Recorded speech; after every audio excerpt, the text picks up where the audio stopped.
Toronto native. His family is from Butlerville, Newfoundland. Named the town after him. His ancestors settled the town. Everybody in the town was named Butler. That's why they did it. So definitely named after the family. And a fun place to go to, and a place where, I come home and I tell my friends when I was a kid that I just came back from Butlerville, and they thought I was joking. I didn't think it was a real place. Like, oh, you just say that. And I'm like, no, there's actually a sign that says, welcome to Butlerville. So, and now it's on Google Maps. So there is proof that it exists and it is a real place. And for some reason, it became a bit of a story when I was playing in the World Series. I guess because it's, it's interesting. And I got a chance to get 2 at-bats in the World Series. And I got on base both times. And the announcers, I know they threw that in there, and all of Newfoundland went kind of crazy for that, especially my family. My family were watching, and CBC went out there and did a big scoop on my family while I was playing. So the whole family was in the house watching. They would like us to win a little more than they would last year. I want to bring that World Series ring home to them. So, yeah, my family is right into it, and they want the Blue Jays to win just like anyone else, and hoping that I get a ring.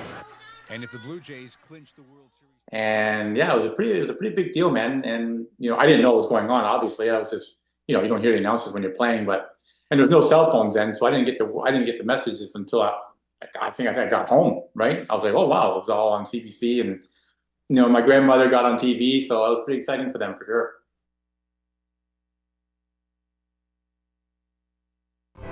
There's pre-draft rankings, right? And so before the draft, you start seeing your name in the top 150, top 100, and then my name even got dropped in the top 30, which would mean the first round. Right? So I was like, oh my gosh, okay, here we go.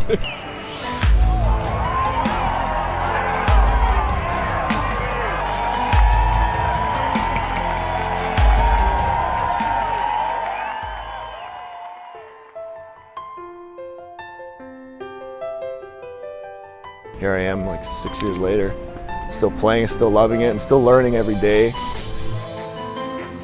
Marcus Knecht lines it up the middle. That one's in for a base hit. Here comes Jose Benicio. The throw to the plate, not in time, and the Toronto Maple Leafs are moving on to round 2. Dennis Devaney puts that one into play. That one gets by Amaral. Circling around the bag is Justin Mara. He'll come in to score on the RBI single from Marcus Knecht. Good day today for the 0-2. Slash down the line, a dive, and it gets past the outstretched glove of Matt Thorson. That's a fair ball as well. Marcus Knecht cruises into second base with a double. Well, thanks for tuning in to episode 6 of Leafs Weekly. The Toronto Maple Leafs have had a good run lately. They've won 3 games in a row after a slow start to the season. They're above 500 again and working their way up the Intercounty Baseball League standings, and in large part thanks to the contributions of Marcus Knecht, who's hitting well over 300 this season, and he's the guest on this episode of Leafs Weekly.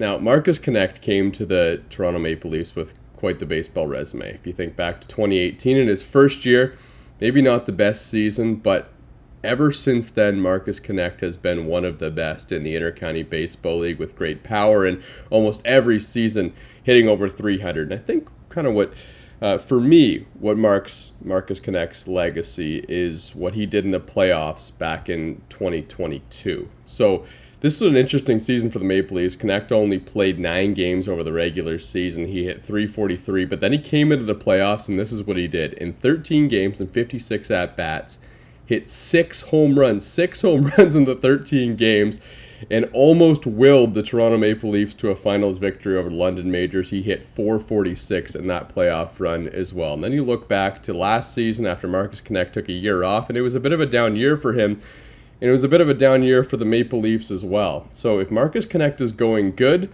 the Toronto Maple Leafs seem to play well as well. So Marcus Knecht is going to be a big part of the Maple Leafs this season. Here's my conversation with him. I want to talk about your baseball career a little bit because I know it's been a really cool one, but I want to take you back to the beginning. I know every player kind of has that moment where they say, okay, I want to go for this, become a professional baseball player. Maybe what was that moment for you, or what really got you into baseball when you were younger? Well, what got me into baseball when I was younger was the Blue Jays winning the World Series, 92, 93. I was 3 years old, and just watching them on TV, they kind of, as a kid, that's what you just see, and you get inspired by like the lights and the action and the winning and so I mean, everybody knows that the younger generation is inspired by what happens from the highest level. So, that's what got me into it, and I mean that's why one of the reasons I like the IBL is because there's a lot of kids that watch us play, and they can kind of have that same type of feel, right? So, I mean, in that sense, every game here is. I was talking to a buddy on the way here, and we were talking about how it can be like that, with the kids that watch, and we feel like sometimes we miss that. We don't get that these kids are watching like we're, big boys playing. So, I got that kind of mindset today, and just appreciating where I'm at. So, I mean, you talked about liking the Blue Jays growing up. You happened to get drafted by them, but before that, I know you also got drafted by Minnesota coming out of high school as well. Deciding to go back to school, spend a couple of years, kind of develop a little bit more. I'm not really sure how that decision works for you. Can you kind of explain how that went down? Yeah, well, I set a goal before in high school that unless I got drafted in a certain spot, that was a decision that we made with my family and with the people in my circle. And I was pretty committed to going to school. I was excited about the whole atmosphere. Like, you just dream about going Division I or going to that next level. And the professional route at that point seems just a little too serious for me. And people are telling you that it's like all day, it's every day, you're grinding. And I was like, no, I just want to keep having fun. It didn't sound like too much fun at the moment, right? But when the time came in college, now I was 100% ready to put out every day of work in all day. So, you just mature. Just those 2 years, I matured a lot, definitely. Were the Blue Jays the team that you had in mind when you got drafted the second time in the third round, or that just happened to work out that way? Well, the Blue Jays had 11 draft picks in the first 3 rounds that year, right? So I was excited about that. I was like, okay. And then also the Angels had I think they had 9 picks in the first 3 rounds, right? But so I was talking to them quite a bit, and I went to their pre-draft workout, and I just saw some pictures of. It was actually about like 15 years ago to the day that I was in the Angel Stadium, like training, doing the pre-draft workout for them. So I was looking at those memories and brought back some good memories. Me and my dad going to all those pre-draft workouts and spending time together and stuff like that. And but yeah, they drafted Trout the year before, so I don't think they're too interested. But yeah, I had a pretty good idea. It was going to be the Blue Jays or maybe the Marlins or the Angels. So yeah, you get an idea. You get to know the scouts, and you talk to them on a regular basis, and you get to know like their interest level, and you start to narrow it down. But at the end of the day, you have no idea who's really interested, and then it could be any of the 30 teams. So you end up getting drafted by the Jays. You end up playing in their minor league system for a while. What was the transition like between, as you said, having fun playing college baseball, and then things get a little bit more serious, right? You get into kind of the pro level. You're really trying to make those big goals because you put so much work into just getting to that point. So what was it like for you, maybe mentally and even physically as well, just transitioning into that? Yeah, it's a good question. I was just thinking about this on the way here too. I just think about my life, about this type of stuff. Seeing what I've learned in my years. So yeah, it was very challenging actually. It was such a grind to be in those situations. Like over the years, you have a really good year, and then you have 6 months of the off season to prepare, and you don't know how to really approach the next year. And I expected that maybe something would happen in the same way as the year before, but it didn't happen that way. I had an off year, and it confused me a little bit of what to do next, right? So I wasn't really. I wouldn't say I was the best prepared for the grind and the struggle, because it's really high competition, right? Every single day. So it takes a very mature mindset in which hopefully you have enough. They believe in you enough to learn to stick with you as you struggle and watch you grow and help you get better. But it's not the case for every player who doesn't have, maybe the team wasn't very invested in them, or they have less opportunity. They fail once and they're out. But I was lucky enough to have some chances. But it's a grind, and you got to really be conscious and with your training and staying healthy and continuing to get better and more mature with your mindset.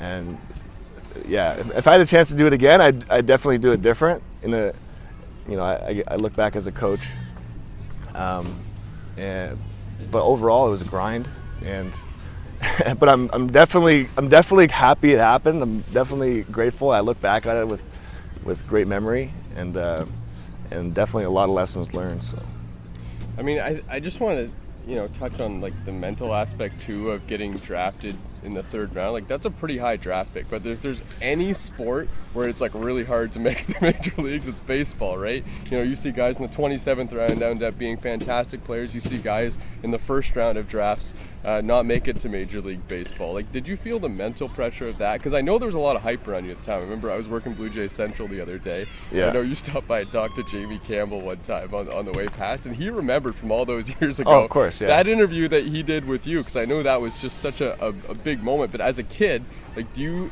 have like a ton of confidence coming into a situation like that, or is it like a mental battle to kind of get through that pressure? Yeah, another good question, man. Yeah, so I mean, there was pre-draft rankings, right? And so before the draft, you start seeing your name in the top 150, top 100, and then my name even got dropped in the top 30, which would mean the 1st round, right? So I was like, oh my gosh, okay, here we go. This is even higher than I expected. So then that's your expectation level. Once you see one guy does some ranking from his basement, maybe, and you see that, and you can raise your expectations and raise the pressure. So actually the 3rd round, when I got drafted, believe it or not, I was disappointed. Because my expectations were so high. So that just goes to show that, you just gotta not really worry about those external rankings, right? And because they're not exactly the truth until it happens. But yeah, when I got to the pros, you see a bunch of players from all around the world, and you see their size and you see their talent, and before you even see them play, you see them in spring training, and you're like, holy cow, like, this is what I gotta compete against. But then you play the game and you realize that everybody's got their weaknesses, and it's still a game, and everybody deals with pressure in different ways. So you realize that the game does balance out, like, beyond the talent. So you can watch a big, massive player hits bombs play, but he might not see the ball as well, and you might say, oh, okay, well, everybody's equal on the field. So. Okay, I won't jump down memory lane too far now. Maybe we'll keep it a little bit closer. But playing here with the Maple Leafs, I mean, it wasn't too long ago that you came here to this team. I know, you've faced a lot of guys that maybe you would have seen before at some point playing, pro baseball. I know you played in the Atlantic League and Frontier League as well. So I don't know if the competition is similar at all, but when you came to the Maple Leafs, was this something where, I mean, you had some great seasons in the Intercounty Baseball League. Was this something that wasn't as challenging for you, or were you just feeling like more loose being here with the Maple Leafs, maybe having some more fun? Yeah, well, I mean, my first year, I felt pressure for needing to perform.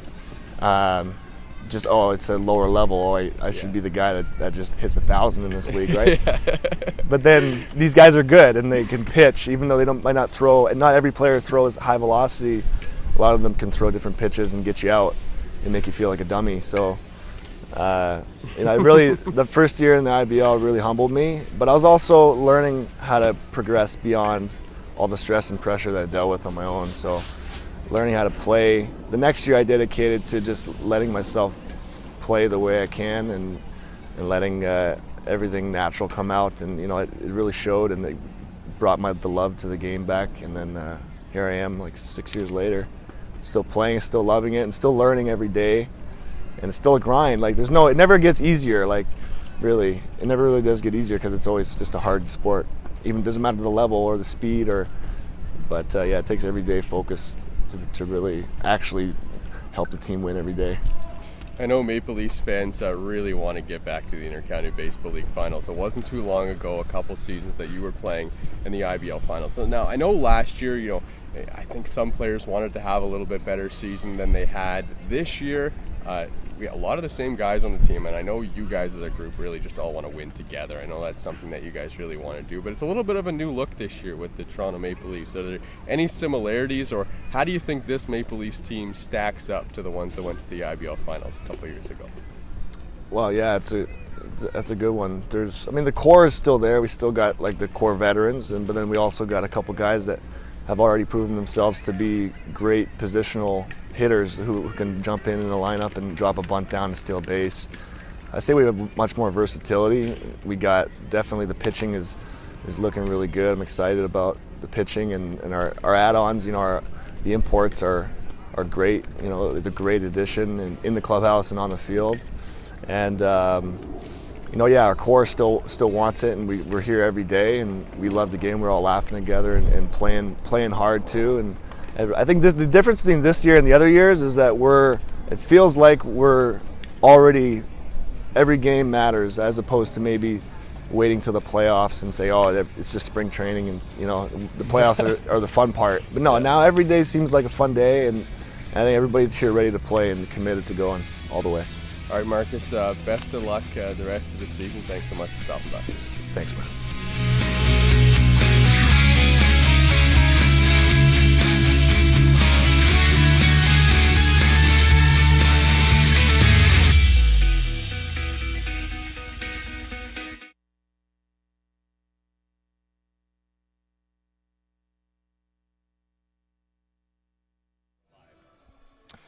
Oh, welcome to Toronto Maple Leafs Baseball on YouTube. Zach, a quick turnaround from yesterday. I'm Thomas West alongside Zach Benoit. The Toronto Maple Leafs and Kitchener Panthers making up a rain-out game from earlier in the month of July. Zach, the Toronto Maple Leafs pretty short-handed last night, pretty short-handed again tonight. They've got a big new player back in the lineup. Actually, before we get to that, let's go to Noam Streifer with some more on this one.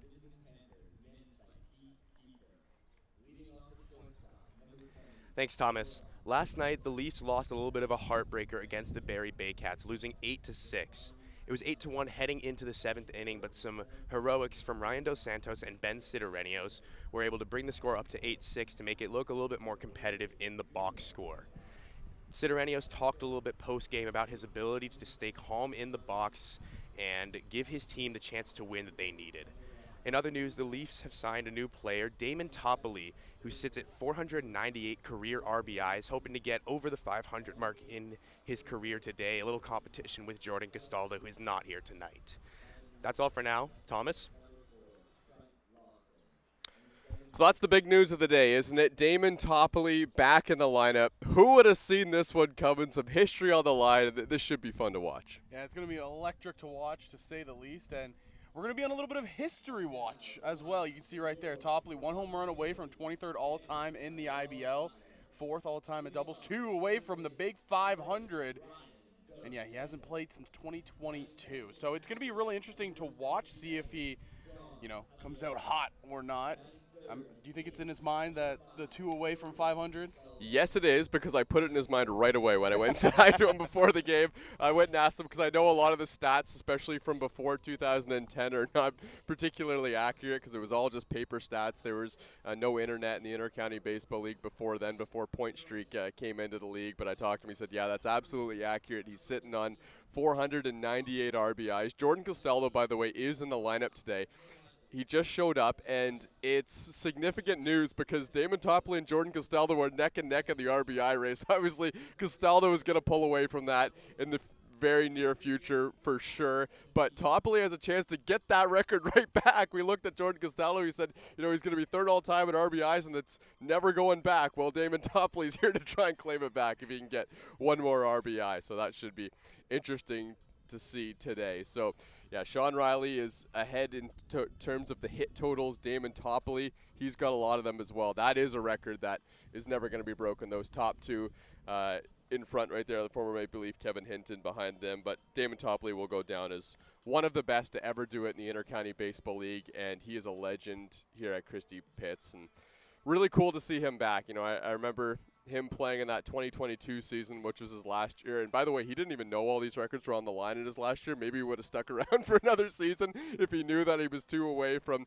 the 500 total RBI mark. But this is going to be really fun to watch. He's going to be playing first base today for the Toronto Maple Leafs. So they're coming off a game yesterday against the Barrie Baycats in which they lost, but they put together a scrappy effort. You know, they didn't have a lot of guys in the lineup in terms of hitting. They were down 8-1 in the ball game, but Zach, they battled back and they made it close. Yeah, and I think the thing that really sticks out just on the pitching side, Matt Brown, I mean, he gave you 4 scrappy innings, only allowed 3 earned runs. Really, he could have got out of those innings a lot earlier. He gave up some soft contact, just some plays in the infield they weren't able to make. But Matt Brown, I mean, it's a good arm to have. And when you look at the offensive side, Ryan Dos Santos with that big 3 RBI double, and then Ben Sidorenios, we said his name a ton yesterday. He was really the only one that was able to get anything off of Juan Benitez early on in the game. And then Dennis DeBanning. He had 4 at-bats, hit the ball hard all 4 times, ended up going 2 for 4. But that's somebody you want to see kind of start heating things up for the Maple Leafs because it makes their lineup so much deeper. There's so much talent in this Maple Leafs lineup. You just got to get some of these guys going. Yeah, it's a good time for him to be hitting in the 4 spot. That's where he is today. And, yeah, that's one of the guys that's going to be back in the lineup soon. Like Giacchetto there in the background as we take a look at the Toronto Maple Leafs lineup. Ryan Dos Santos is leading things off with John Javier doing the catching. And then Jordan Castaldo, we weren't sure if he was going to be in the lineup today or not. It's a big addition that he is. He's the DH today. Dennis DeBanning hitting 4th. Then Connor Lewis is going to be making the return to the infield. He used to play shortstop, so he's going to be at second base today. Then Ben Sidorenios. The bottom 3 is Damon Topley at first base, Zach Lamprey and Kaleo Shaw, who's in center field. And with more on the game last night, Noam Streifer and I caught up with Ben Sidorenios and Brian Sewell. Oh, that was great. No quit, right? It was a really good pitcher they had on the mound today, Benitez, and we hit him pretty hard there later on in the game. Yeah, no, it was no quit. It was great to see from everybody, all the boys and the girls. Nobody was quitting out there. It was good to see. You know, I think just be ready when your name's called, be ready to go, and hopefully we get a few guys back soon and win some more games. It felt like, you know, you had some hard contact, maybe a bit unlucky, but today you got the 2 hits. How did that feel? Yeah, it feels great. I mean, just trying to help the team win however I can, and, you know, getting a couple hits is awesome. You know, just trying to not grip the bat too tight up there, honestly. Just stay relaxed, have fun, and hope to get some hits. You mentioned being a young guy. There's also a lot of veteran guys that have had some pretty good baseball experience. I know you're kind of just starting your baseball career. What's it kind of like to play with some of those guys? You know, it's cool to talk to them and pick their brains and listen to the stories they have about playing in this league or playing pro ball or whatever it is. So it's fun to be around them. When the boys were a little frustrated with the umpire, I saw you sprinting out of the dugout. Oh, yeah. Zach was talking about this. Elite 40 time right there. What's sort of your conditioning process? Yeah. No, I had to get out there because we only had 9 players. So we signed me today just in case somebody got hurt or something like that. We can't have that happening. So I ran out there. The umpire was actually kind of scared. He did a little jump back, but it was he was fine with it. But we got out of there without losing any players, so it was good. But yeah, Dan got pretty fired up there, but he's a passionate guy, right? And you know, he's all for the team, all about the wins. And I think maybe they got that call a little wrong there, but you know, can't get them all right. Ryan, you know, what do you make of this stretch by the Maple Leafs? You know, we've seen some winning streaks, we've seen the losing streak, and then, you know, you win a game against the Welland Jackfish. What do you make against, you know, this last couple weeks for your team? Oh, the season's been like up and down like a yo-yo. Yeah. You know, we're missing a lot of players today as well. Marcus is hurt, Rando is hurt, Spencer Ross is away for the weekend. We're going to miss all 3 Maras tomorrow. We have a big signing, I don't know if anybody noticed. Damon Topley's coming in tomorrow.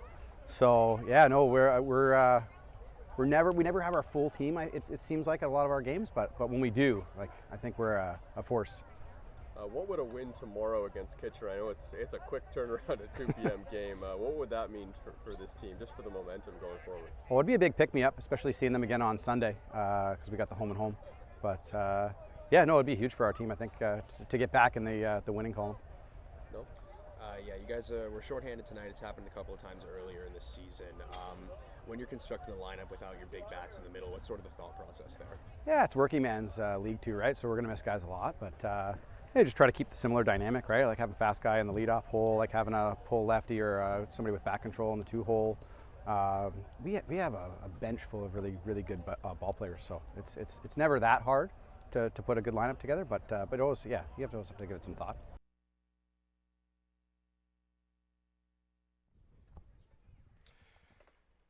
Taking a look at the last game for the Kitchener Panthers, they took on the Chatham-Kent Barnstormers, and this was a game where Chatham-Kent got the better of them, a 17-6 loss. So obviously they're trying to avenge that game today and get back on track, and they've got a chance to do it. I mean, they've got to be looking at this Toronto Maple Leafs team and thinking that, you know, with some of the guys out of the lineup, whether it be injuries or just away, as Brian Sewell said in that interview, it's a working man's league, and Maple Leafs got some guys away today. I'm not sure how much they have in terms of the pitching staff as well, but, I mean, Kitchener's got to be looking at this as a chance to really get back in the win column. Yeah, they're definitely going to be looking at it as a bounce back. They have a really good guy going on the mound for them in Evan Elliott. We've seen him before here wearing the Toronto Maple Leafs crest across his chest, but this time he'll be going against his former club. And the side for Kitchener, you know, yeah, you look across, you see a shortened bench, you see a shortened bullpen for the Maple Leafs. You think, hey, you know, if we can get on them early, it makes their job a lot tougher, especially with the bullpen and the short arms, because, you know, you can't really just go to anybody right now. So the Kitchener Panthers do have all the guys they want to have in the lineup pretty much. Jordan Mandalay and Yosvani Penalve have been such a good 1-2 punch for them, and I'd have to say a lot of the games that they've won have come from just the production that they've got at the top of the lineup. I mean, you can see the batting average from those first two guys. Jordan Mandalay is the shortstop. He's just a veteran. He's done it all in his baseball career, and now is going to, I mean, maybe finish out his career here in the Intercounty Baseball League with the Kitchener Panthers. He's just been a stud at shortstop for them. And Penalve, I mean, when you have those two guys getting on base so much at the top of the lineup, it sets you up for success. Yeah, it really makes it easier for those hitters down below them to just, you know, kind of just turn it over and get them scored. But the thing that I like to see a lot, though, is that walk total. They're working at bats as well. They're hitting the ball hard, but they're also seeing the ball extremely well, with both averages soaring over 350. Let's take a look at the lineup for the Kitchener Panthers today. So it is those two leading things off with Mandalay and Penalve, and then Matteo Zeppieri, and then Junior Ibarra is the cleanup hitter at playing catcher. The DH is Charlie Towers, the former Toronto Maple Leaf. Osawa is at second base. Fuji at third base, also one of the best hitters in the Intercounty Baseball League. Klaus Aplovich at first, and then Trent Lawson playing left field. And the Kitchener Panthers trying to take advantage of a bit of a short-handed Maple Leafs team. And the Maple Leafs facing some velo on the mound today as well in Evan Elliott. Yeah, and like I mentioned, Evan Elliott, the former Maple Leaf as well. We've seen him pitch here. He's always had the power. It was always just about his control. It looked like he's figured some things out this year.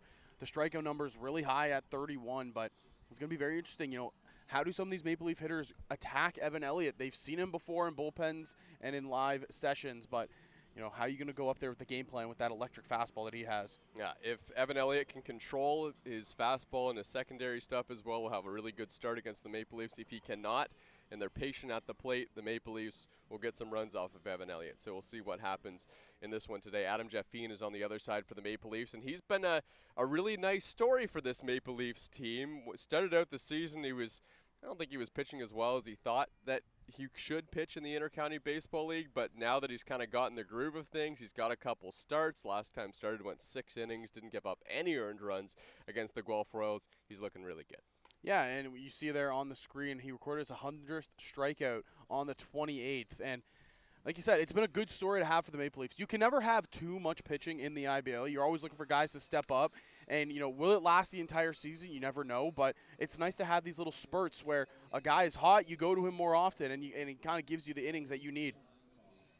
Yeah, I think back to a couple of years ago, Adam Jaffine had a massive run in the playoffs. One game had 16 strikeouts. I was chatting with him about that. 27 of his strikeouts have been in the playoffs in just the one season that he was there playing with the Hamilton Cardinals, or with the Brentford Red Sox. So he's a guy who steps up big. Talked about him punching out batters as well. Has got a lot of contact today, but the punch-outs are something that he said they come in bunches. So the Maple Leafs are hoping that they can get a bunch of strikeouts today from Adam Jaffine. Yeah, and it's really tough when you see Jaffine pitch. You can see him warming up here on the mound. He comes straight over the top. And as a lefty, there's always going to be run on your fastball. But if you come over the top consistently like that and you also throw your curveball, it makes it really difficult for hitters to pick up what's coming out of your hand. The hitter really has to be watching to see if it's coming up or if it's coming straight. But with Jaffine and the way he throws, it's a tough combo to kind of read.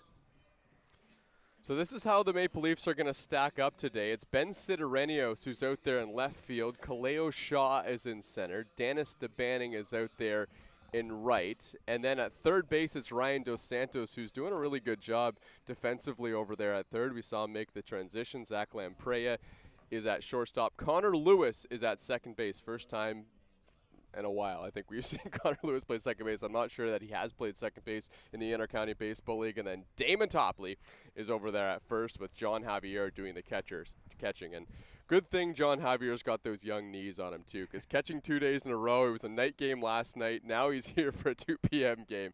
He's going to be feeling pretty sore when he heads back to bed tonight. Adam Jaffine's first pitch here to Mandalay, and it's in there for strike one. It's going to be interesting to see how these hitters of Kitchener attack Jaffine. Again, you got to read it out of his hand, and it's a really tough thing to do because he hides the ball so well. This one's hit on the ground to third, foul.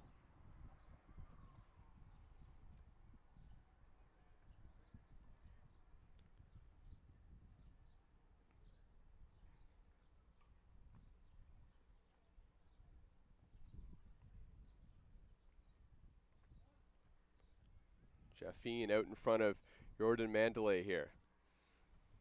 And he hits one on the ground. This one's to second base. Hey, there's Connor Lewis. Perfect to start his season as a second baseman, and that's out number one. Well, the fielding percentage for Connor Lewis on the infield, 1,000 right there. 1 for 1. But another tough test here with Josvani Panalve coming to the plate. It's also got to feel really good for Lewis. You know, you haven't played a position in a while. If he's ever played at second base, you know, like we said, he's played shortstop before. He was a shortstop at one time. But it's got to feel good. Get that first play out of the way. You get comfortable and acclimated on the infield. Another good breaking ball from Adam Jaffine, the lefty, who's going to get a lefty here, and Panalve at the plate. Jaffine has not given up an earned run in his last 3 outings. And one of those was 6 innings, one of those was 4 innings, and one of those was 1. So he's been really good on the mound for the Maple Leafs, and they need him today. And he's been able to do whatever they ask of him, really. Like you said, that 1 inning was his save that he got. And so he's able to, you know, be a bullpen guy. If they need a starter, he's been able to be a starter. Panalve takes high. Jaffine's jumped out in front of the first 2 batters. Josvani Panalve hitting .382 on the season. He's got power, 5 homers, 18 RBIs. A lot of those RBIs have been driving in the guy in front of him, Mandalay. Panalve pops this one up. This one's towards third base. Ryan Dos Santos going back, makes the catch fighting the sun, and that's out number 2. And that's just back-to-back at-bats. You know, we highlighted Mandalay and Panalve, just how good they've been for this Kitchener Panthers team, but that's back-to-back at-bats. Jaffine has made it look uncomfortable. There was no real comfy swings in that at-bat. He had them guessing, he had them off balance, and that's exactly what you want to do as a pitcher.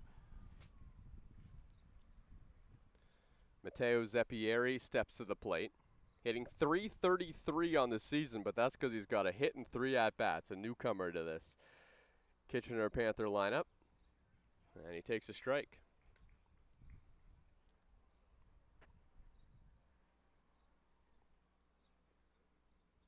Zeppieri had 1 at-bat against the Guelph Royals, then played in a game a couple nights ago against the Chatham-Kent Barnstormers. Now he hits one on the ground. Another play for Connor Lewis. Big high hop, whips to first in time to record the out. A nice 1-2-3 inning for Adam Jaffine, and it's the bats for the Toronto Maple Leafs coming up.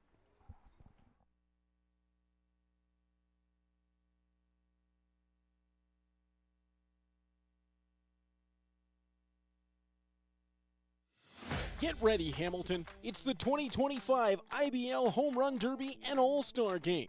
Hosted by the Hamilton Cardinals at beautiful Bernie Arbor Stadium. Watch the league's top sluggers crush moonshots in the Derby. Then see the best of the best go head-to-head under the lights in the All-Star Game. Grab your tickets now at HamiltonCardinals.com. Because this summer, the stars shine brightest in Hamilton.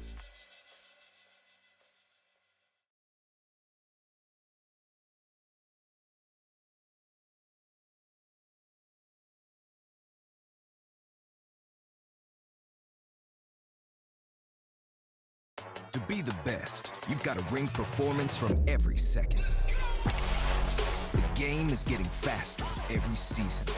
So Rawlings made a time machine to help you keep up.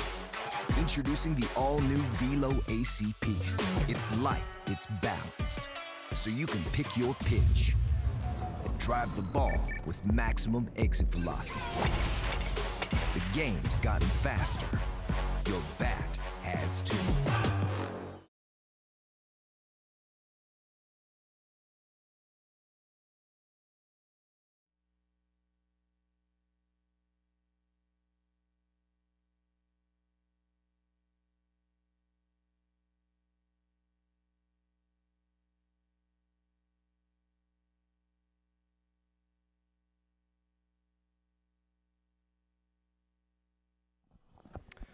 Evan Elliott, the starting pitcher today for the Kitchener Panthers. You see the ERA at 8.06, but don't be fooled. He's got some good stuff, and he's just got a booming fastball, too. Lots of people saying, I mean, it's getting up towards triple digits when he really has it going. The Toronto, Ontario native, born in 2001, so one of the younger guys, and also played some professional baseball as well, so always good to have that on your resume. Last time out, pitched against the Chatham-Kent Barnstormers, but not the last game. It was the game on the 28th in Chatham-Kent. It was an 8-7 loss for his team. The Kitchener Panthers gave up 4 earned runs over 6 innings. It looked like he was starting to kind of find something. He had 7 strikeouts over the 6 innings as well. So we'll see if he can build on that today as he faces Ryan Dos Santos to lead things off.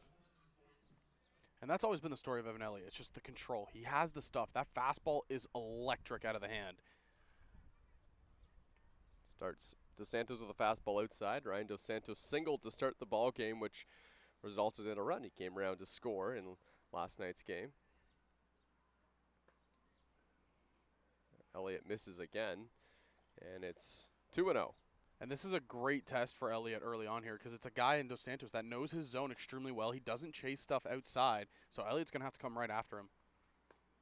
This is a really good matchup, too, for Ryan Dos Santos because he's got as good as an eye as anyone in the Intercounty Baseball League. Evan Elliott's all over the zone, and Dos Santos doesn't mind velocity as well. The 3-0 pitch in there for a strike. Now Dos Santos will finally think about taking the bat off the shoulder. Definitely taking all the way on those first 3 pitches. Here's the 3-1 pitch. Dos Santos fouls it off. It's looked like it's been 5 straight fastballs from Elliott, but you know it gives a good eye for Dos Santos to try to time one up here. Ryan Dos Santos hitting .222 on the season for the Maple Leafs, but getting on base at an .432 click, so it's been really good in that department out of the leadoff spot for the Leafs. The 3-2 pitch, and it's strike 3 called at the top of the zone. Dos Santos goes down looking. Yeah, he didn't like the call. You can see immediately he was expecting to be going down to first base there.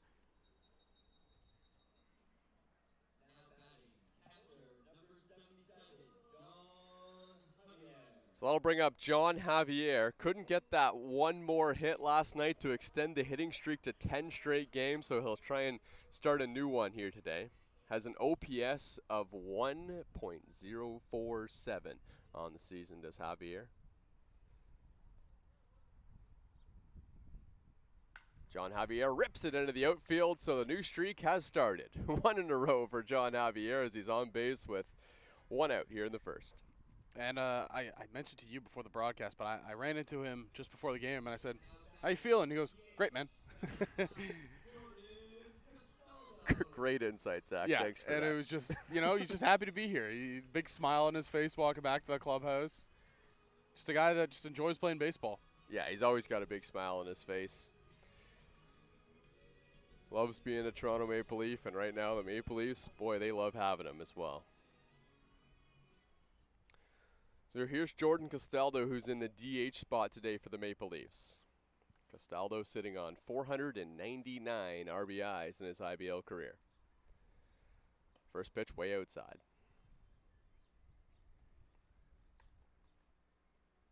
And we always mention it, but what an addition it is to have Castaldo in your lineup, a guy who just never gets cheated in an at-bat. He's always working the pitchers. The pressure, it always feels like it's never on him, but it's always on the pitcher. It doesn't matter what situation it is. Here's the 1-0. And that one misses outside, and Castaldo has worked ahead in the count. Back-to-back pitches here that are just left in that right-handed batter's box, and again, that's the story of Evan Elliott. It's just he has to figure out the control, and once he does, he can be an electric pitcher. The 2-0, inside 3-0. And the crazy storyline today is with Damon Topley being back in the lineup for the Toronto Maple Leafs. He has a chance to retake the RBI lead back from Jordan Castaldo, something we did not think had a chance to happen, but a big hit here from Castaldo, and that would turn things around quickly as he swung at the 3-0 pitch there. Puts the pressure right back on Topley. Yeah, when Castaldo heard Damon Topley was signed and coming to the game today, so I gotta show up. I better make it. Here's the 3-1. Javier goes, pitch outside, and that's ball 4. So Castaldo will take his base. Now it's Dennis DeBanning trying to build off of a really good game that he had at the plate last night against the Barrie Baycats. Was 2 for 4, hit some balls hard. One of them was a double, drove in a run as well.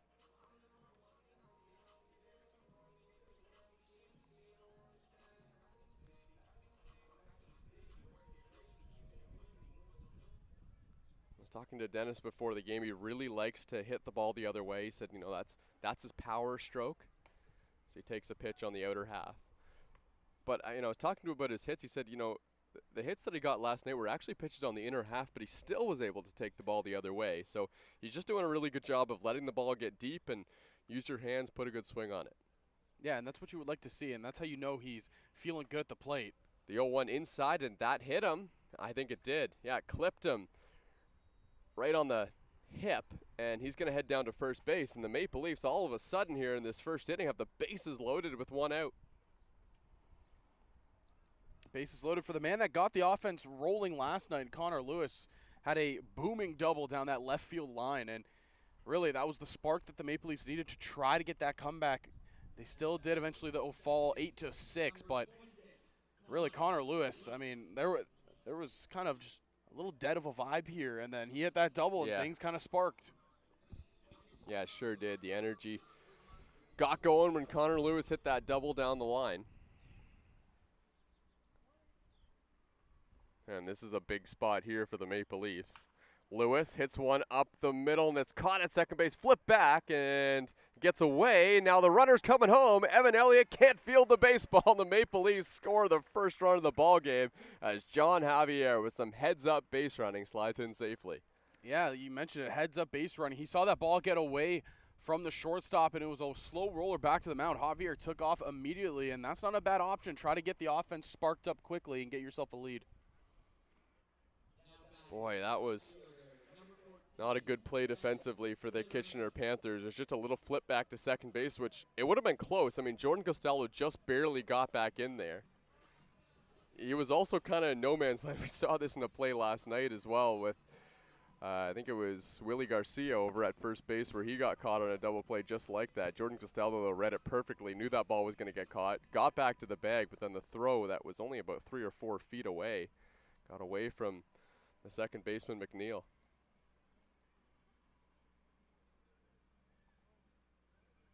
They're going to check at third base because technically what John Javier did there was tag up on a sac fly.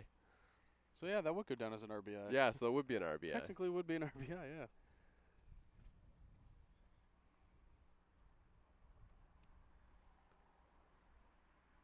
And Sidorenios at the dish now takes strike 1. There's also definitely an error mixed in there somewhere.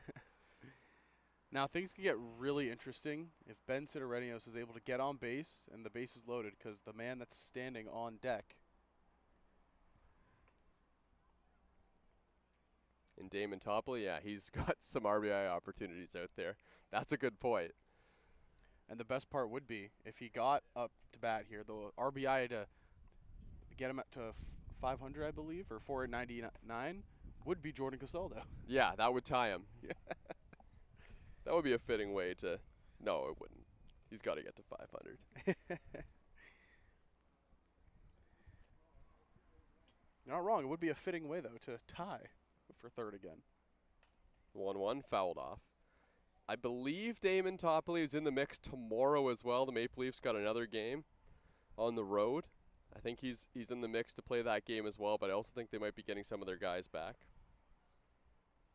Damon Topley going to get his first at-bat back in the Intercounty Baseball League if Ben Sidorenios can get aboard here. Last played in 2022. In fact, his last at-bat would have been in Game 6 of the finals against the London Majors. Remember that season was interesting. I don't think Damon Topley expected to play as much as he did that year, but he had to put himself in the lineup. There was an opportunity to get in, then all of a sudden he started hitting so well. He was the manager of the team as well at the time, which you don't always see. Sidorenios swings and misses at an outside breaking ball from Evan Elliott, so that first at-bat for Topley is going to have to wait. We head to the top of the second inning, 1-0 Toronto over Kitchener.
Get ready, Hamilton. It's the 2025 IBL Home Run Derby and All-Star Game.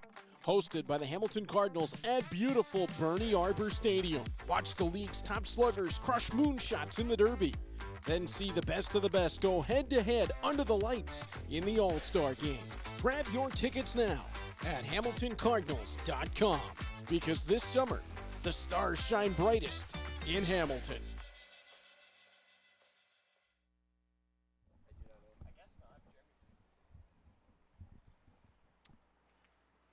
Back here at Dominico Field, Adam Jaffine on the mound for the Maple Leafs. Got through a nice clean 1-2-3 inning.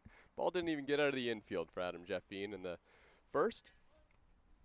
And faced easily the most difficult part of the Kitchener Panther lineup as well, so he's got to be feeling good about that. Scoring to bunt is Junior Ibarra, the catcher.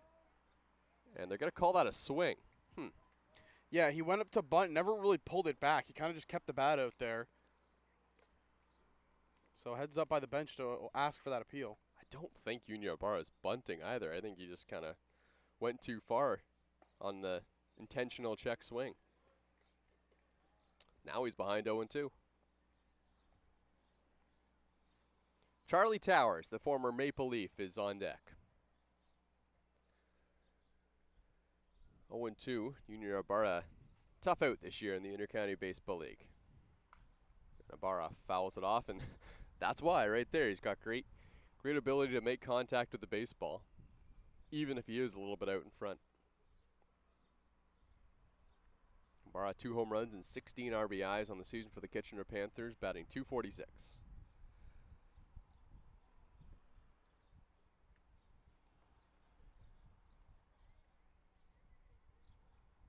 The 0-2 from Jaffine. Line drive into the outfield. Ben Sidorenios picks it up and left, and Junior Ibarra leads things off with a base hit and the first base runner for Kitchener here today. And that's just a really good piece of hitting. He got the pitch on the inner half that he wanted, and he smokes a single in a left field.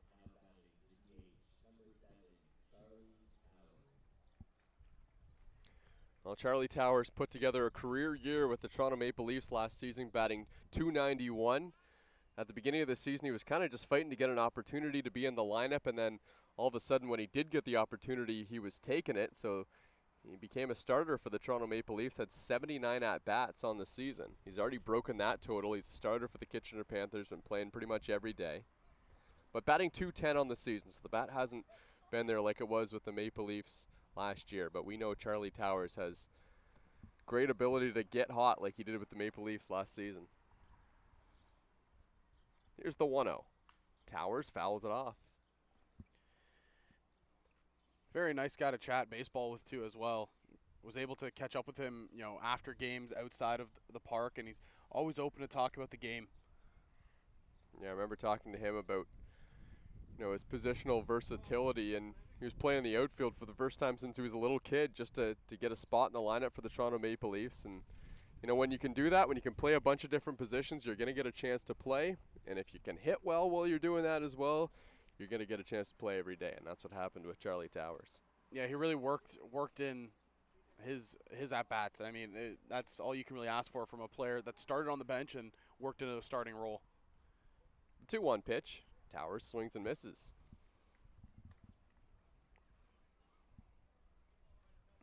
Charlie Towers only had 1 home run in his Intercounty Baseball League career coming into the season against the Kitchener Panthers. He hit it here with Toronto. He's already got 2 this season and driven in 5 runs in the process. Towers takes just inside. That breaking ball from Adam Jaffine looks pretty good today, doesn't it? Yeah, it's moving, and that right there is a great pitch. Unfortunately, didn't get the call in the inner half, but a backdoor slider like that, it freezes up a left-handed hitter every single time.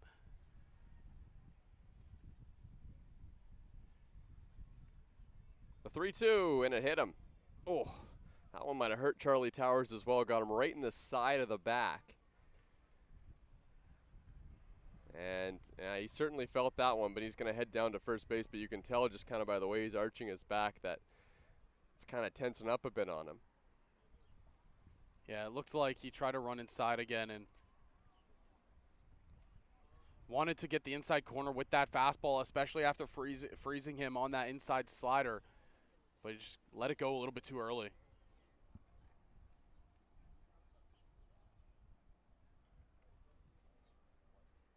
So Towers is going to slowly make his way down to first base. Hopefully he can stay in this ball game for Kitchener.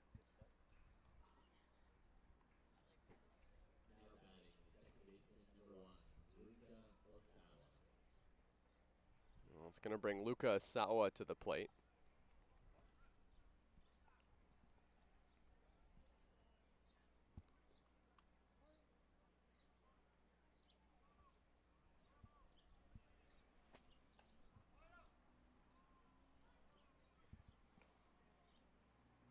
Or no, this is Andrew McNeil, I think.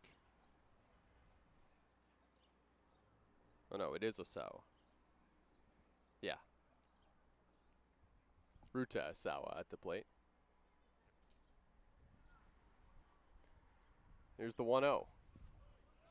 That pitch in there for a strike.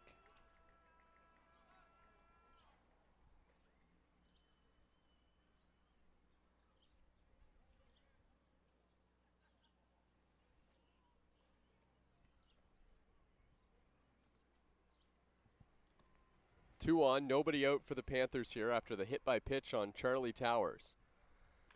This one's hit on the ground to third base. Dos Santos has it, steps on third, and it's in time to get the force out at third base. Boy, that was a tricky play. It took a horrible hop on Ryan Dos Santos, so it meant that he had to scamper over to third base, and he got there just in time. Yeah, he has the speed, and you know, thought for a second he might go for the tag if it was easier, but he said, I have the speed to beat Ibarra out of the bag, uses that speed and gets that force out. And that's a big out, especially the lead runner.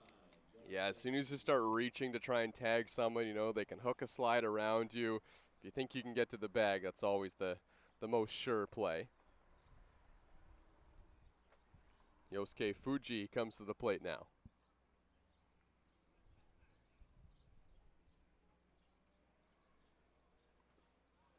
And that pitch in there for a strike. Fuji with 6 home runs, among the leaders in the Intercounty Baseball League in that department. One away from Marcus Knecht, who has 7 on the year. Out of the lineup, though, right now for the Maple Leafs. The 0-1 from Jaffine. Swing and a miss. Good pitch, and it's 0-2. Fuji has provided a ton of power for the Kitchener Panthers this season. He's hitting .292 on the year, but has been searching for it a little bit at the plate. No hits in his last 3 games. Now the 0-2 pitch. Runner at third base is going to go. He's in there with a slide. That's Charlie Towers over there now at third base. Yeah, he had a running lead there. Timed up Jaffine perfectly, and Towers just swipes third. It's a good sign for the Panthers. It probably means that back's feeling a little bit better now after getting hit by the pitch. So first and third now. Osawa at first base, and you wonder if he might be running now. Try and stay out of the double play. He is not. The pitch from Jaffine fouled off. Boy, that was an emergency hack there from Fuji. It's tough as a runner on first, the lefty, and Jaffine has a good move over there to first, and you can kind of see that when he brought that leg up, Osawa just jumped back to first really quick.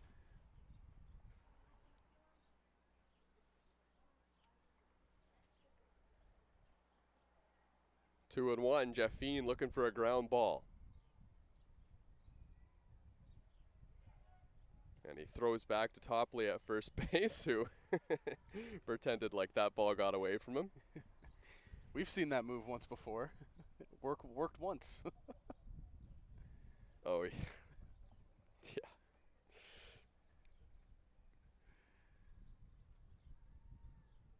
Jaffine keeping a close eye on Osawa over there at first base. Now the 1-2 to Fuji. He's not going.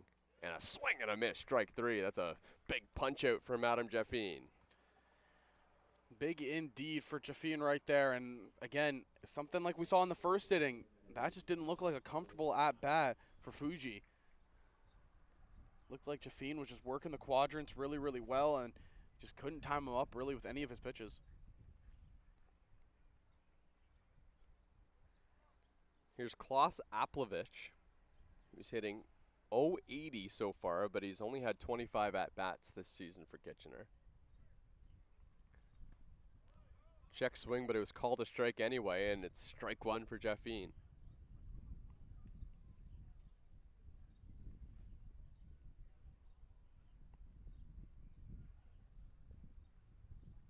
Aplovich could use a big hit here.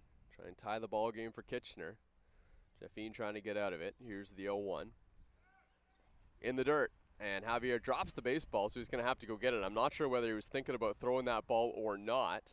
Either way, Osawa steals second base, and there's now 2 in scoring position for Kitchener. If you're Jaffine right now, just focus on the batter.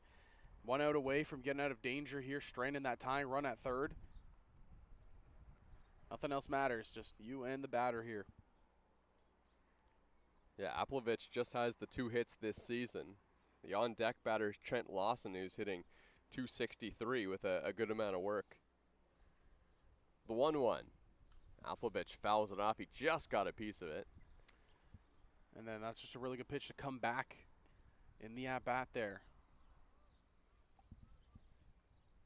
You certainly wouldn't want it to get it any further than Trent Lawson, because that's when things get really dangerous with the top of the lineup. That duo of Mandalay and Penalve in the 1-2 spot. Jaffine's focused certainly on Klaus Aplovich here with 2 strikes on him. Aplovich didn't play in the Intercounty Baseball League last season, started his IBL career with the Kitchener Panthers back in 2023. Now he's back with his old club here in 2025. The 1-2, low and inside. Boy, that was a gutsy take there from Aplovich. That breaking ball has looked really good from Adam Jaffine. He put it right where he wanted it, but Aplovich just didn't offer. Yeah, and those are the pitches with a right-handed hitter against a lefty with this kind of arch in his arm. You know, those are the ones that are really hard to lay off of, so credit Aplovich for not chasing it.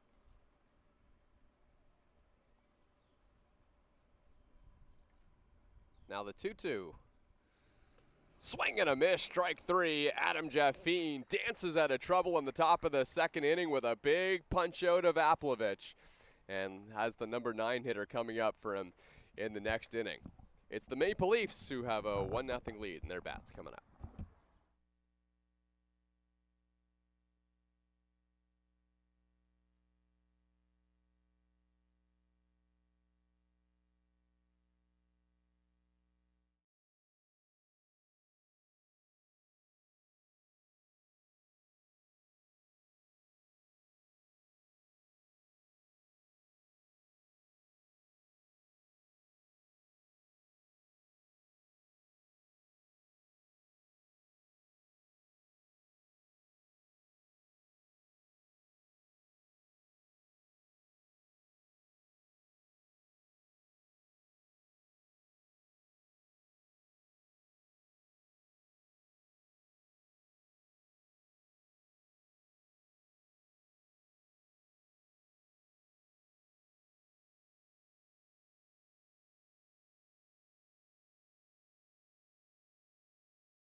Well, lots of history on the line for Damon Topley, but I think for longtime Toronto Maple Leafs fans, they're just happy to see Damon Topley back in the lineup for the Toronto Maple Leafs as he leads things off here. A home run would be crazy. It would move him 2 spots up the IBL all-time leaderboard. An RBI would tie him once again with Jordan Castaldo, and he's 2 away from 500 if he can get there. This is just a historic at-bat. Yeah, this is good. I mean, Damon Topley was, you know, I just got to see the back end of his career, but he's really an Intercounty Baseball League legend. First pitch from Evan Elliott, he's swinging, and he swings through it, strike 1. Not a bad first swing right there against a high speed of Elliott. We know he can touch high 90s. Yeah, Damon Topley might be thinking, you know, back when I started the Intercounty Baseball League, people weren't throwing 100 out there on the mound as Topley takes strike 2.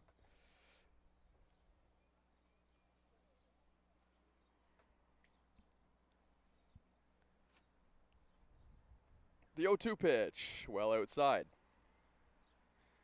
You know, I was talking to Dustin Richardson, who gave Damon Topley the call the other day, said, hey, we need a body. Are you interested in coming back and playing another game for the Toronto Maple Leafs? Damon Topley said, absolutely. And they're not expecting a ton from him, but they know we'll give him a professional at-bat. And there it is right there, a high chopper. This one's to the shortstop, Mandalay. He whips over to first in time to get the out. And that's the first one of the second inning. Yeah, the high chopper, again, it's tough, especially for Topley. You haven't seen speed like this in a little bit. Evan Elliott just goes out there and pumps the zone with 3 fastballs.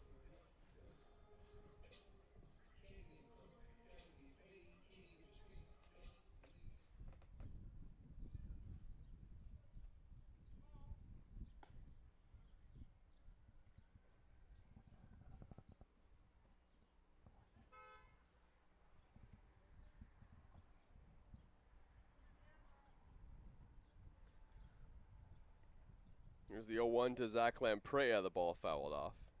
There's been an interesting theme going on around the Intercounty Baseball League this year, and it's the home records. When you look at it, there's only a handful of teams that have a positive record, and it's kind of shocking to see. A lot of these teams turning into road warriors. Maple Leafs currently on the year at home are 3-7. Barrie Baycats 5-4. London Majors 8-5. Barnstormers 9-4, and then Welland 6-4. Those are the only positive teams. That's a weird thing that's happening in the IBL this year. There's a swing and a miss by Zach Lamprey, and Evan Elliott gets the punch out quickly, 2 away. It's bizarre too, because that's just not the way it goes in the Intercounty Baseball League. Like, playing at home is a massive advantage. You know, even if you think like the Chatham-Kent Barnstormers, right? There's a lot of the time where, you know, it's a working man's league in the Inter-County Baseball League. If you get off at 5 o'clock, you're not going to make it to that 7 o'clock game in Chatham-Kent, right? So, you know, a lot of players just don't make the games because they have work commitments or something like that. The Maple Leafs are seeing that right now. You know, injuries, these teams aren't very deep pitching-wise. And somehow, no one is playing well in their own home ballpark when they have all their players available. Yeah, it's just something really interesting to monitor for the rest of the year of just how are these teams going to keep doing it at home. Maple Leafs have the second worst record when it comes at home, but then they have the second or the third best record on the road. Or I should say the second best record on the road, just behind the Welland Jackfish. 1-1 pitches fouled off by Kaleo Shaw. This would be a big inning for Evan Elliott. Gave up some base runners, but just allowed the 1 run in the first inning, so got it a little bit of trouble. If he can get through a 1-2-3 inning here, keep the pitch count in check. If he gets Kaleo Shaw here, his pitch count's under 30. Actually, at 30 right now, but certainly still in check. Check swing by Shaw. Did he go? No, says both Rando Moreno and the first base umpire. Rando Moreno, one of the most active first base coaches over there.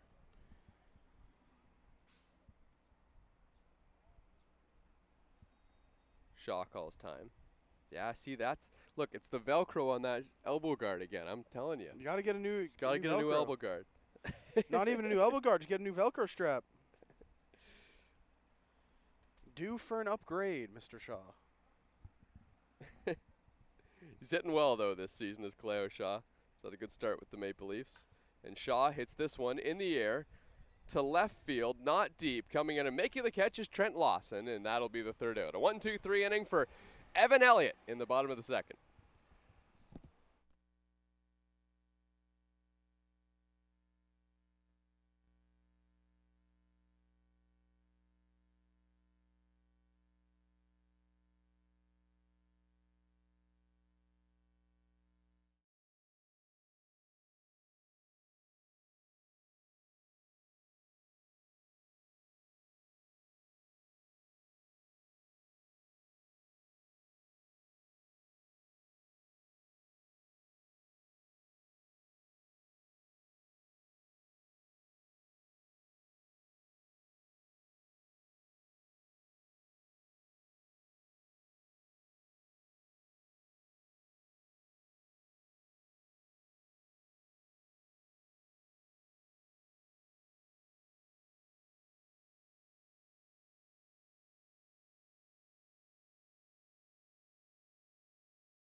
Taking a look at the standings in the Inter-County Baseball League this season, the Toronto Maple Leafs losing to the Barrie Baycats last night, so they drop a couple games now behind them, trying to get back to 500 with a win here against the Kitchener Panthers. And for Kitchener, trying to stay out of that last place spot in the Inter-County Baseball League. Obviously, their aspirations are a lot higher than that. They want to move up in the standings if they can, but you know, points at the bottom of the Inter-County Baseball League standings right now have been a little bit tough to come by. So if they can get one here against the Maple Leafs, I guess points aren't really a thing in baseball, but wins have been a hard thing to come by at the bottom of the standings. If they could get one here against Toronto, you're not going to get an easier lineup against the Toronto than what you got right now. They're very short-handed today.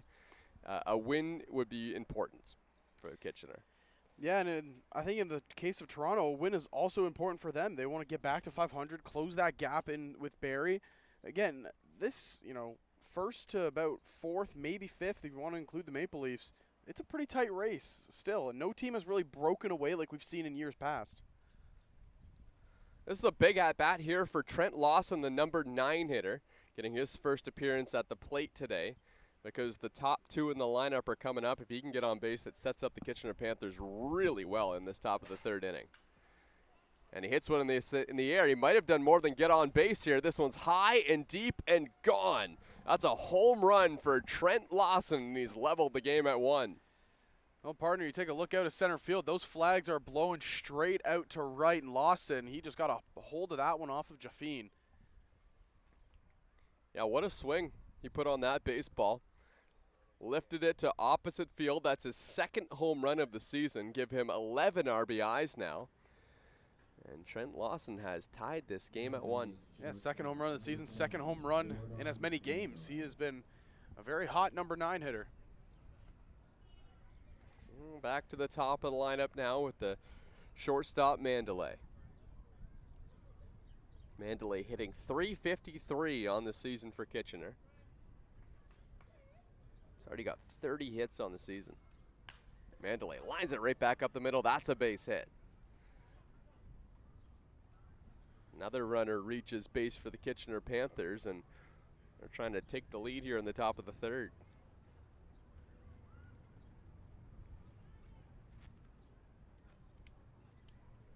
Toronto Maple Leafs don't just need Adam Jaffine to be good today, they also need innings from Adam Jaffine. So the less pitches that he can throw, the better. Obviously that's in the head of the Kitchener Panthers. They're trying to make him work, get into the bullpen of the Maple Leafs if they can. You know, Svani Penalve, one of the best hitters in the IBL this year. What a pickup he was for Kitchener.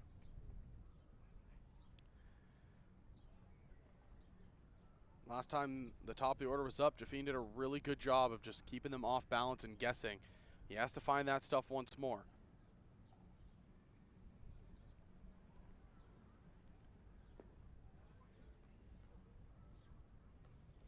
Really good bounce back pitch right there. Looked like an off-speed pitch on the outside half. He didn't get the call in the first one, gets the call there, so evens things up here 1-1.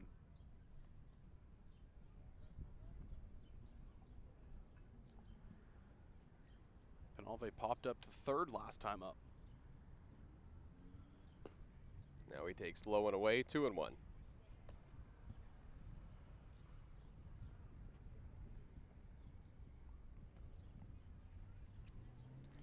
Josvani Penalve hails out of Havana, Cuba, one of the imports on this Kitchener Panther team. Lefty v lefty here against Jaffine. The 2-1 pitch is thrown to first base, and this one does get away from Damon Topley. It's down the line. Mandalay at second, thinking about 3, makes a big turn, but he'll hold his ground at 2. Yeah, it looks like Jaffine, he wasn't going over there with the A move. He was just trying to soft toss one over, but he just tossed it a little wide, and it was just way out of the reach of Topley. Although Damon did kind of tap his chest there saying maybe he could have got to that baseball. I'm not sure if that was just a courtesy or not to Adam Jaffine.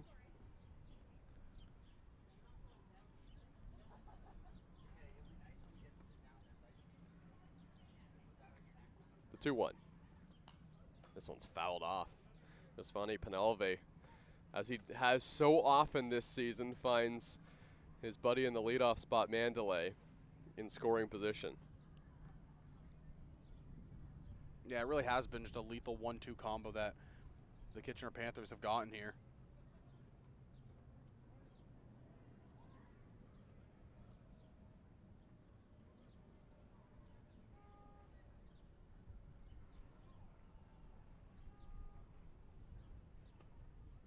The 2-2. Swing and a miss, strike 3. Adam Jaffine gets the punch out, his 3rd of the day. And now he faces the number 3 hitter in Zapierre. Yeah, big strikeout on a big hitter. Penalve, like we were mentioning, he's been so good at cashing in the leadoff man, Mandalay, who's at second. Well, that's a massive strikeout there for Jaffine. And you hope, you know, it sparks a little bit something here in the young man.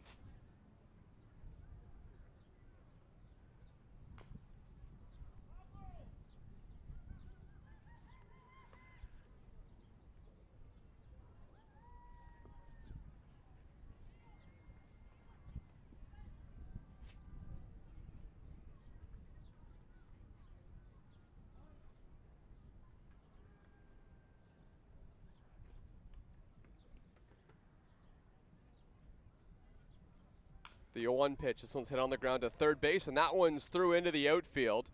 Mandalay advances to third, and there's runners on the corners with one away here for Kitchener. Yeah, just 2 singles so far here in this one. And that one just finding the hole on the left side. It was a good shot between Lamprey and Dos Santos.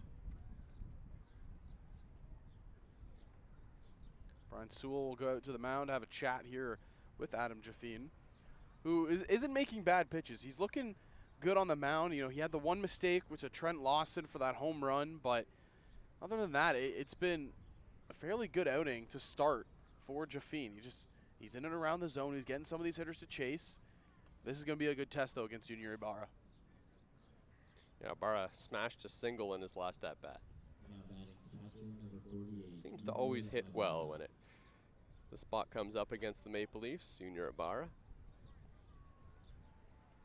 Jaffine allowed 1 run in this inning, but it came to the number 9 hitter, and Trent Lawson, who took it opposite field for a home run.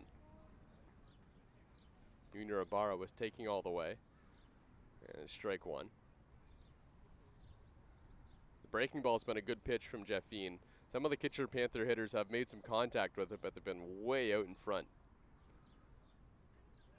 The 0-1 pitch, runner goes, swing and a miss, pitch in the dirt, it gets away, and getting back quickly to pick it up is John Javier, so he keeps that runner at third base.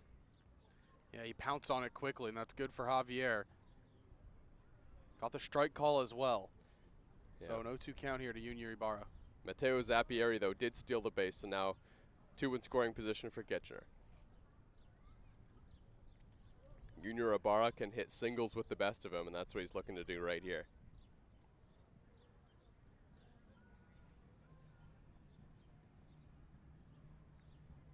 Hits this season for Junior Ibarra, 5 of them for extra bases. The 0-2, swing and a miss, strike 3. Adam Jaffine gets another punch out on a good breaking ball. That was the breaking ball we saw to Klaus Appelvich, where he just didn't chase it. And that one right there, Jaffine, he gets a really good hitter in Ibarra to chase that breaking ball. And it's going towards your back foot. It's always hard for a righty to pick it up out of the hand because you think it's just going to be a ball that slices into the bottom part of the inside half, but it just keeps going to that back foot. Beautiful pitch. It's been really effective for him today. He's already got 4 strikeouts over a 2 1/3 now. Here's Charlie Towers. Still a couple ducks on the pond for him if he can drive them in. Towers has 5 runs driven in this season for Kitchener. Towers was hit by a pitch in his last at-bat. Took a long time to get down to second base. It was a bit of a stinger right in his back, but ended up stealing third base, so looks like he's feeling okay. The 1-0. Towers just gets a piece of that breaking ball, and Zach, the Kitchener Panthers hitters second time around have not figured out that Jaffine breaking ball yet. Like I said, it's a hard pitch to kind of see out of the hand. He hides the ball so well when he goes through his motion, and then the last second you have is to see, does it go up out of his hand or is it coming down with the fastball? But there's some times where he's able to disguise that fastball and tunnel it so well with the curveball. Yeah, which is crazy because the curveball is so much slower than the fastball. That's really hard to do. The key thing hitters always look for is if the ball goes up out of the hand. That's the only real tell you can say with a curveball. The 1-1 pitch is a curveball. So with, it's funny because with our center field camera, you may have noticed our center field camera isn't in the traditional spot. We're actually on the opposite side of what you usually see in Major League Baseball. So it means that we see right into the glove of the lefties, which to us you could see Adam Jaffine change into that curveball grip when he gets the baseball because our camera's looking right down the barrel of his glove. Finds the outside corner there, and the count's level at 2-2. But to the hitters, they cannot see that at all. All I'm going to say is happy we finally found the traditional place to put the camera. A couple years we've had it just tied to the fence. Yeah, we've found the location. Yeah, all the broadcasters in the Inter-County Baseball League, I'm sure, can relate to trying to get set up on game day. The 2-2. On the ground, this one's up the middle for a base hit. This is going to cash in 2 runs for the Kitchener Panthers, and they lead 3-1 over Toronto. A clutch RBI single from Charlie Towers. Yeah, just a good piece of hitting from Towers. He stayed back and just shot it right back up the middle. Jaffine was trying to tightrope out of danger there, but Towers just won the battle. Made a good pitch. Charlie Towers made contact and went right up the middle. It was just out of the reach of the outstretched glove of Connor Lewis, who could not do anything about that one. And Kitchener takes the lead.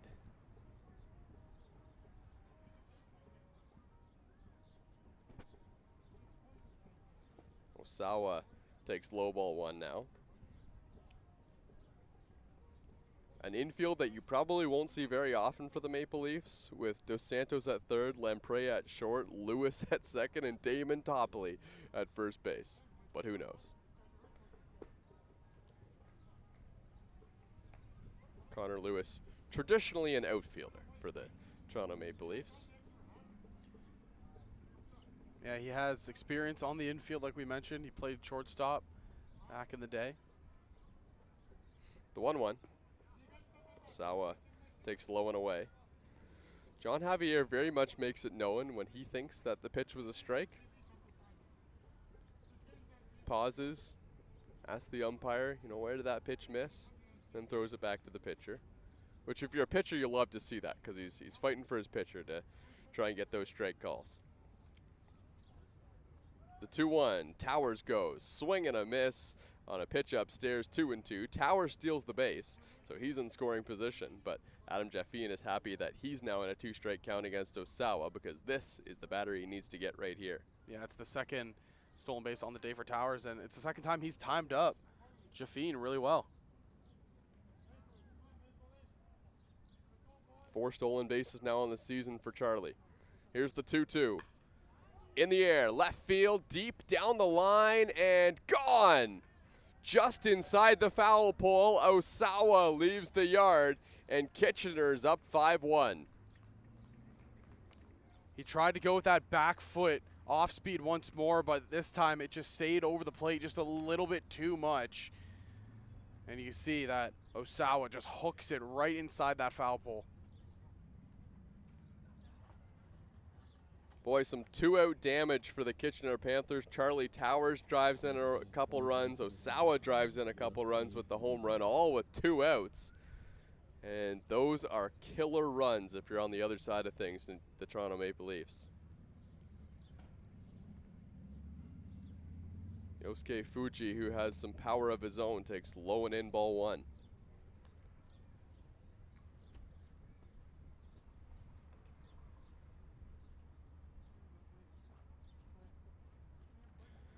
This will be pitch number 58 now for Jaffine. And that one misses low as well, 2-0. Jaffine wanted that call. Had a word with the home plate umpire. Now looks back in and gets his sign from John Javier. 2-0 pitch. On the ground to third. Dos Santos gets it on a big high hop. Throws over to first base. Damon Topley puts the tag on the way by. And that will end the inning. But the Kitchener Panthers get a bit of a 2-out rally going. They score 5, and they lead 5-1 over Toronto.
Bottom of the third inning here at Dominico Field. That's Ryan Dos Santos leading things off, and he takes strike one.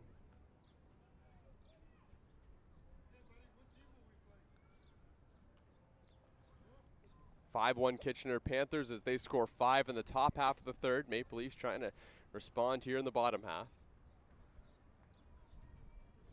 Evan Elliott on the mound, who, he's given up some runs this season, but had a pretty good start last time out, and he's pitched well against the Maple Leafs so far today.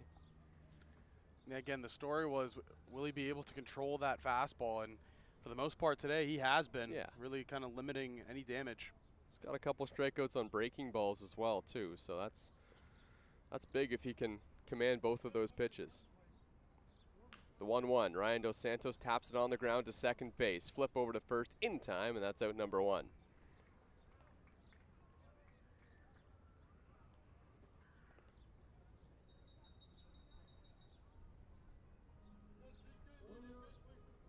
Now batting, catcher number 77, John Javier.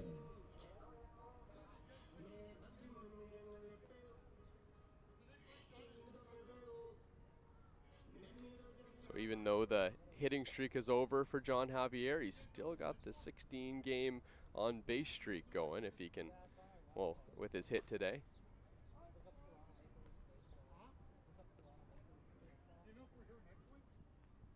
John Javier's hitting an even .400 on the season after getting a hit in his first at-bat. Now takes outside. Took the first pitch that he saw from Evan Elliott into left field.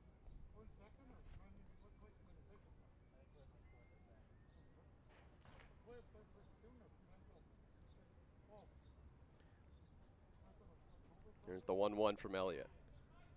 Javier hits it sharply on the ground to short. Mandalay picks it up, throws over to first, and that's another out retired by Evan Elliott, who's been mowing down these Toronto Maple Leafs hitters so far.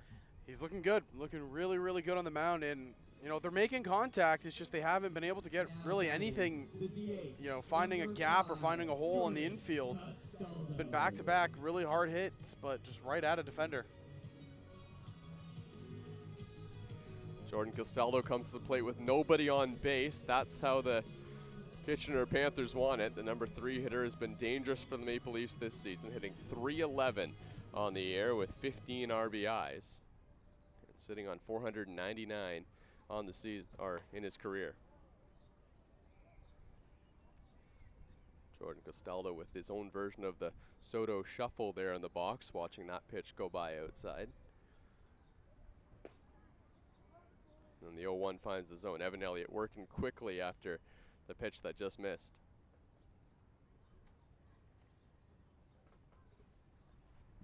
Just 1 hit for the Maple Leafs so far today. Castaldo sticks well outside, 2-1. Yeah, the Leafs got the hit back in the first off John Javier, like you mentioned, and then he came around and scored on the hustle play. Little looper just to the middle of the field, and he's came in to score on the little miscue at second. And that one finds the zone as well. Evan Elliott has located well in this at-bat here to Castaldo. Now he's got it to 2-2. Jordan Castaldo calls timeout, adjusts the batting gloves, and regroups here in this 2-strike count against the flamethrower, Evan Elliott.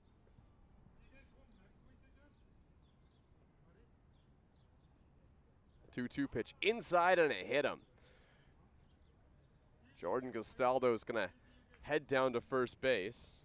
So he's reached base in both at-bats. Now a walk and now a hit by pitch. And this is Dennis DeBanning coming to the plate.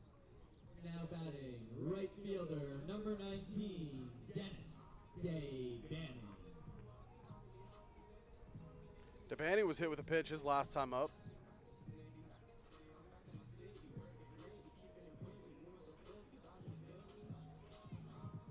Dennis hitting .226 on the season for the Maple Leafs.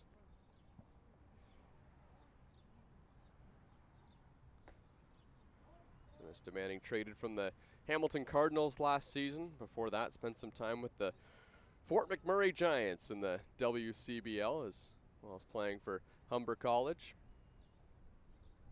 The 0-1 pitch misses low, 1-1. Yeah, we always talked about, again, how DeBanning is so good with his power to the opposite field.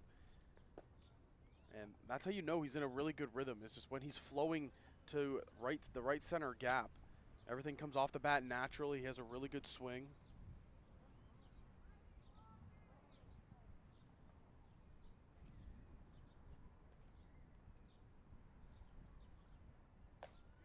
And he takes strike 3 called on the outer half.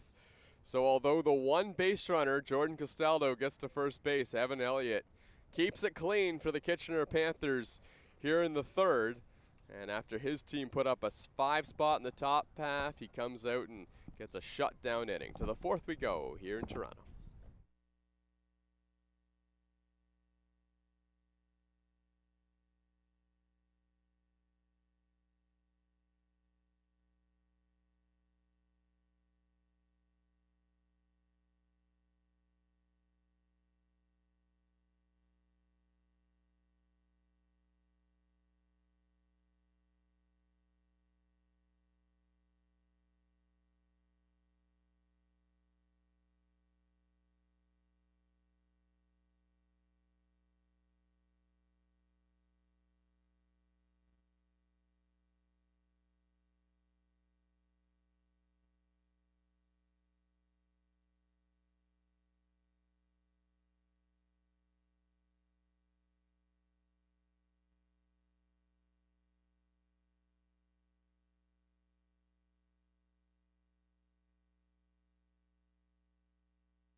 (5-1) Kitchener here on this Saturday afternoon game in Toronto, a makeup game between these two teams from earlier in June. Klaus Aplovich leading things off, takes strike 1 from Adam Jaffine, who looked like he was going to get out of that last inning with only the 1 run surrenders. It was Trent Lawson who's on deck. He hit the home run to start off the inning. Then Adam Jaffine got to 2 outs, and then the Kitchener Panthers did their damage as Aplovich takes strike 2. Yeah, and it was just the inside pitch to Runta Osawa, where he just was able to hook it in that foul pole down the left field line, and then he made a good pitch to Charlie Towers. Just Towers stuck the bat out and got it right back up the middle. The 0-2 pitch just misses. I think the only mistake pitch that Jaffine has had all day was the home run to Trent Lawson. Lawson sat on that and got every stitch of it, but other than that, he's pitched fairly well, just gone a bit unlucky here for the Leafs.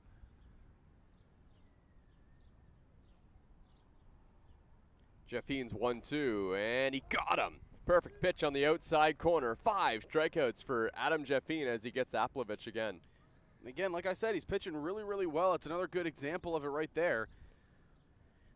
It's just these Kitchener hitters, they're just finding the holes, and then that big blast off of Osawa.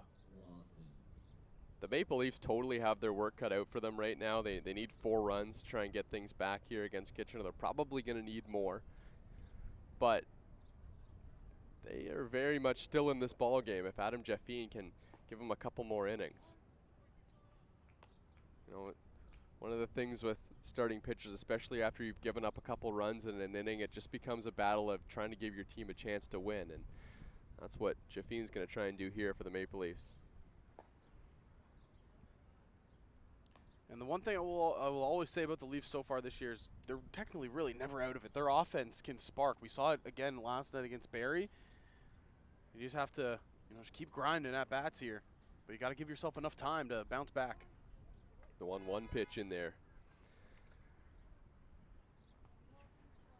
For Adam Jaffine as well today, it's a little bit of an uneasy feeling when you know that there's not a lot of guys out there in the bullpen that have your back. So, it almost makes you pitch a little bit differently where you want to try and save your pitch count a bit. John Javier really wanted that call, but wasn't given by the umpire at home plate. Yeah, there's been a couple, including last night, where John Javier, he thinks he has the call, and the umpire just says no. As soon as Jaffine started walking to the dugout, when John Javier started walking to the dugout, Jaffine was like, yeah, I'll follow you there. See if we can get this thing. Here's the 2-2. That one misses low and in, and the count runs full. Not that he was walking to the dugout. I guess he was just kind of going to throw that ball, but Adam Jaffine started his walk around the mound. Trent Lawson, who homered in his last at-bat, has now worked it full. And now he struck out. Another punch out for Adam Jaffine. Give him 6 on the day. And that's just a really good answer back for Jaffine against Lawson, who took him yard his last time up. You go back up, get that strikeout looking, and now you have the tough part of the order, but nobody on deck. Mandalay, he'll try to either get things going here this inning, or Jaffine will just try to shut things down, get some momentum back on his side for the Leafs.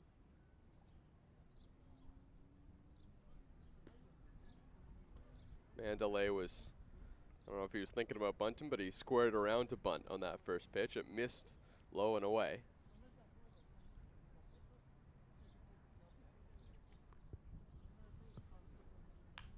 Mandalay chops it on the ground to third, and that one sneaks through the infield. A 2-out base runner here for Kitchener.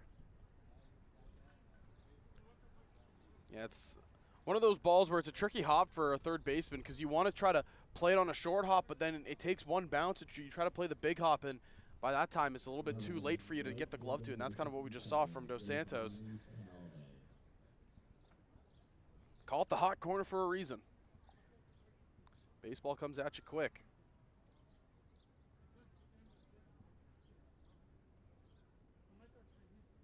Yosmani Penalve, who leads the team in RBIs at the dish now. Penalve and Junior Ibarra have 18 and 16 RBIs respectively this season for Kitchener.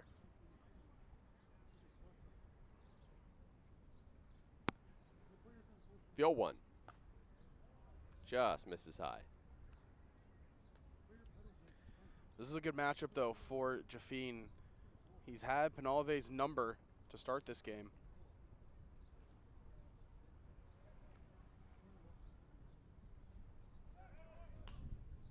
This one's fouled off to the left with Mandalay running.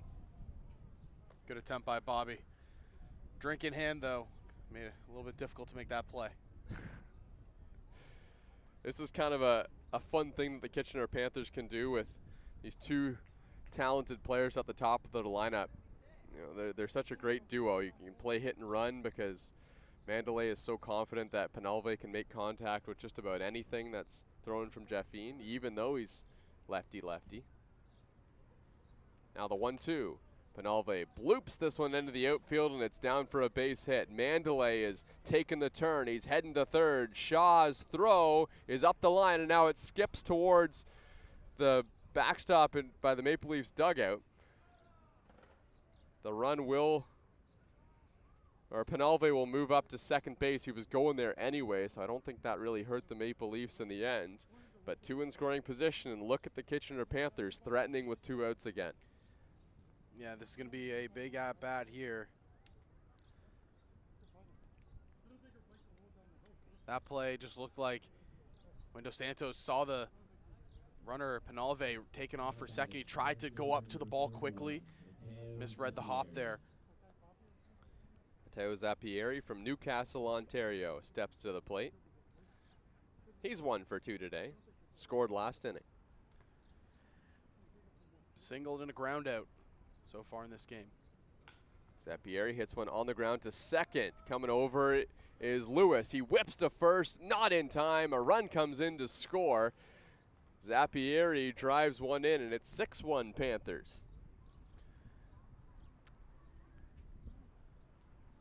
Tough play on that side for Lewis, going to his forehand, and looked like it took a wicked spin when it hit the lip of the grass there. So Lewis, instead of getting it cleanly on his forehand, had to roll to the backhand, try to pick it that way, and it slips out of the glove. So the inning will continue. We mentioned the RBI ability that Junior Ibarra has. 16 of them on the season, and he's looking for more here with 2 outs. Kitchener Panthers have driven in 5 of their 6 runs with 2 outs today.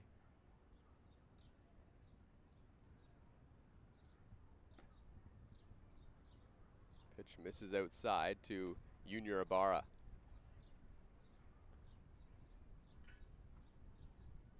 Well, the only walk that Adam Jaffine has given up today was a hit by pitch. He's been able to find the strike zone whenever he needs to. The 1-0, runner going.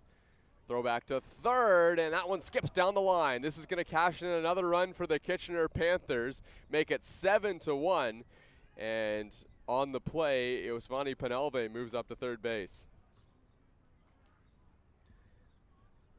Well, John Javier is frustrated with himself after that throw up the baseline. Yeah, he wanted to keep it inside the line, but it kind of kept tailing towards foul side, and nothing he could have done with that. Just unfortunate throw from Javier. So Junior Ibarra still has that runner over at third base. And now he chops it on the ground to third. Dos Santos deep in the hole. Long throw to first base is over the head of the first baseman, Damon Topley. That one's going to skip out of play. That makes it 8-1 Kitchener Panthers here in the top of the 4th. Man, he talked about it. The Panthers doing their damage with 2 outs. They saw it happen in that 3rd inning, and it's happening here again here in the 4th. Yeah, Adam Jaffine just trying to get out of this inning, but the Toronto Maple Leafs defense has caused the pitch count to now rise a little bit for Adam Jaffine, and the Kitchener Panthers are in serious territory of running away with this game here in the top of the 4th.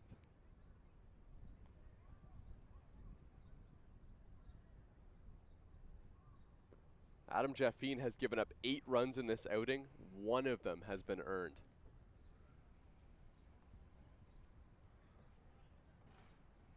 The only one that was earned was a solo home run by Trent Lawson with nobody on base. The 1-0 pitch finds the zone to Charlie Towers, who came through with a big 2-out single in his last at-bat.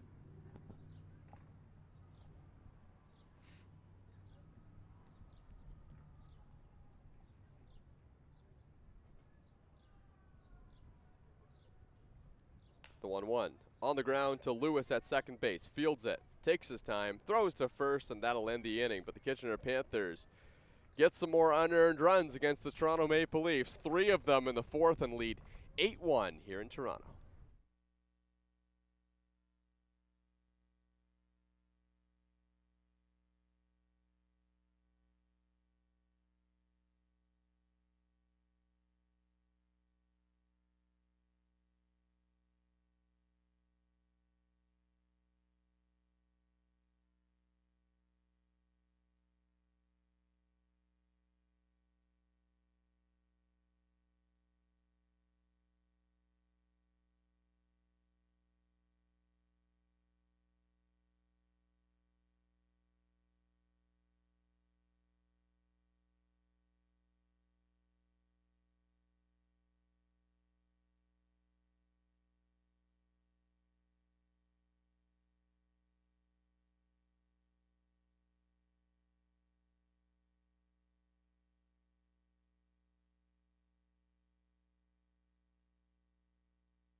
Back here at Dominico Field, 8-1 Kitchener Panthers. Evan Elliott, who's had some long breaks between innings, is back on the mound.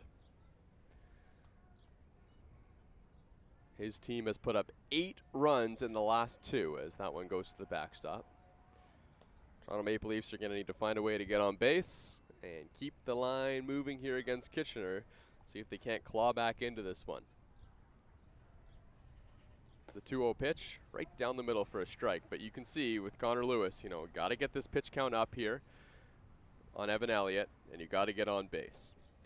So he's taking it until he throws him a strike.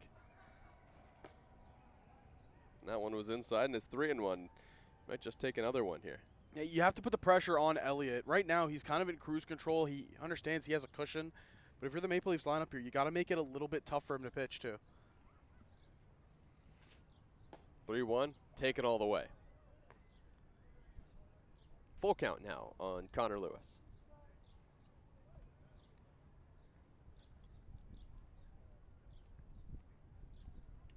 Lewis hits one sharply on the ground to the sure-handed shortstop Mandalay. Whips it over to first in time, out number 1.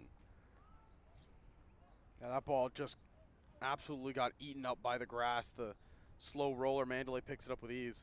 Now batting, left fielder, number 14, Ben Sidorenios.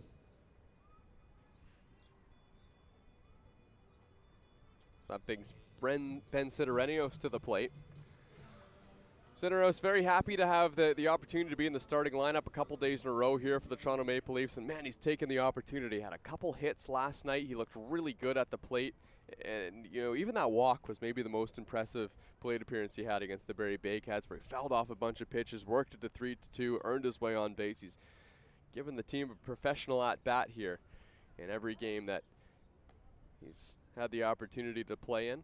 Yeah, just, you know, give your team a chance to either score you or do some type of damage. That's exactly what you want to see out of a player, and Sidorenios just did that last night.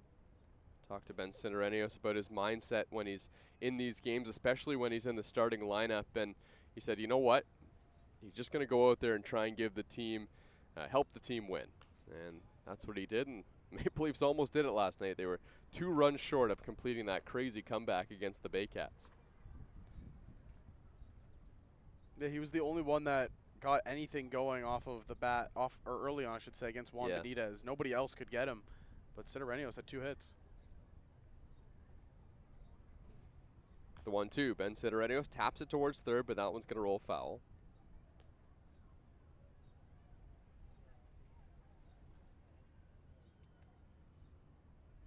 Sidorenios, if he wasn't in the starting lineup today, very much would be a candidate to pitch in this game as well. He's only done that once, but I expect him to pitch a little bit more. Had a couple innings against the Brantford Red Sox, which became very important. The Maple Leafs came back and won that game when Sidorenios is in the game. Now he swings and misses at a nasty breaking ball from Evan Elliott. Snapped that one off perfectly. Yeah, and that's just Evan Elliott pitching really, really well today. You gotta respect that the high velocity fastball, but when he swings off a slider like that, it is tough to kind of match up with. Unfortunate here for Damon Topley. Nobody on base in the 2 at-bats he's come to the plate with, trying to chase down that 500th RBI. As that one goes right over the head of Damon Topley. He steps out of the batter's box. Damon Topley at 49 years young at the plate for the Maple Leafs. Good way to put it. Thank you. He's still got it, though. I mean, you know, I was watching him in batting practice. His swing still looks really good. Give him a couple reps, you know. Let him get back into the flow of things. The 1-0 pitch. Taken all the way, and that one missed. Maybe this is the spark the Maple Leafs need for this game.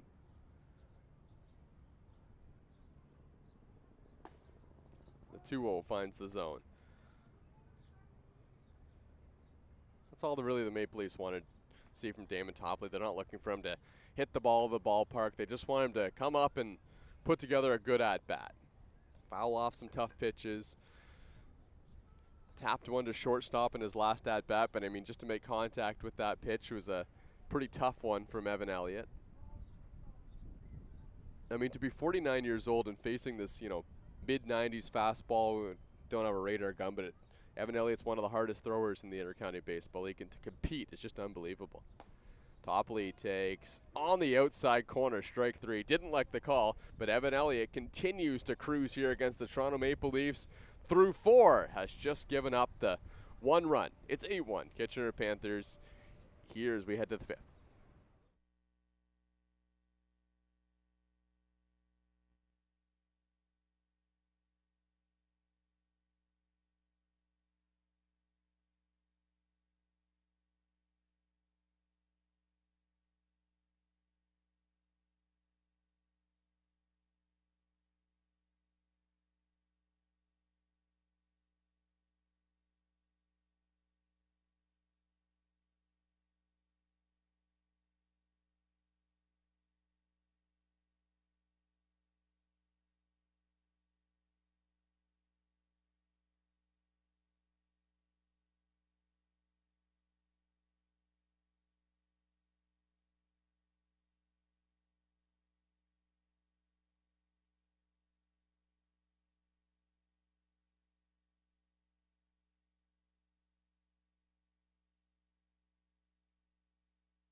Eight runs on 7 hits for the Kitchener Panthers so far today. 7 of the unearned runs, and trying to tack on some more here against Adam Jaffine if they can. Osawa at the dish now. There's the 0-1. This one's a line drive back into left field and down for a base hit as Osawa starts off the top of the 5th inning. And he's got himself a single. Osawa's swinging a hot bat. He's been on base 3 times, homered, and a 2-run homer his last time up, and then back in the 2nd, he reached via fielder's choice, but he's hit the ball hard 3 times today.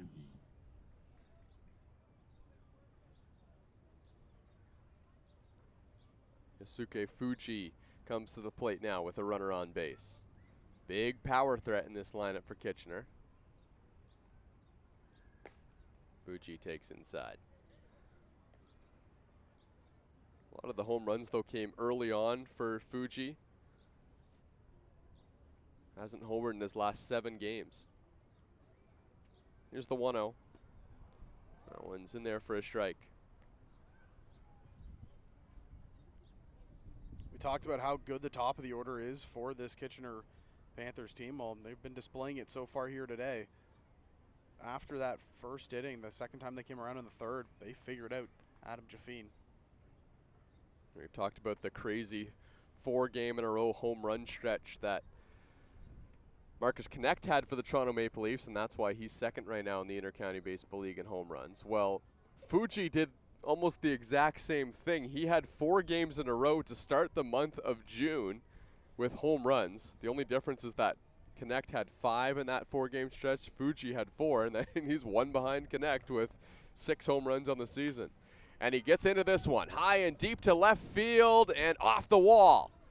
Fuji is going to cruise into 2nd with a double as the throw comes in, a pretty good one from Cinerenios in the outfield. But there's 2 aboard and another big scoring threat for the Kitchener Panthers here in the 5th. Yeah, and again, it looked like a breaking ball, but this time Fuji, who's out in front of it, kept the bat back just long enough to hook it into that left field corner, keeping it fair.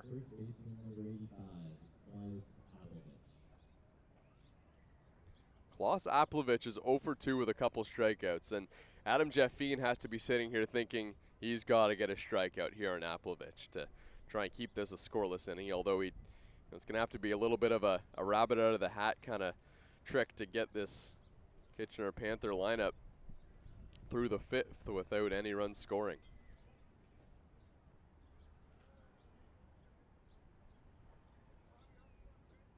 First pitch was a strike on Applovich. Here's the 0-1.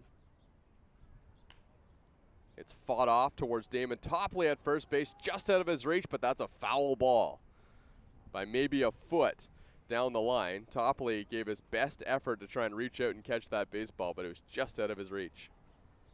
Did everything he could. Good effort from Tops over there at first. Hey, you get the one-day contract, come back here and play. Why not leave it all out in the field? I mean, technically, it's not a one-day contract. Like he's signed, and then I think it's just kind of see what happens, because I think the Maple Leafs need some bodies tomorrow as well.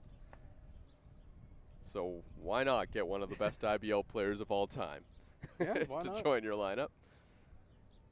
Although I was a little bit surprised that Castaldo is the DH and Damon Topley is the one over there at first base. He played a lot of first base when he was with the Toronto Maple Leafs. And in 2022, at 47 years old, he caught a bunch of games behind the plate for the Maple Leafs as well. It's unbelievable. Maple Leafs have always loved their versatility. Yeah. I mean, the catching duo for a while in Toronto was Damon Topley if Justin Mara needed a day off.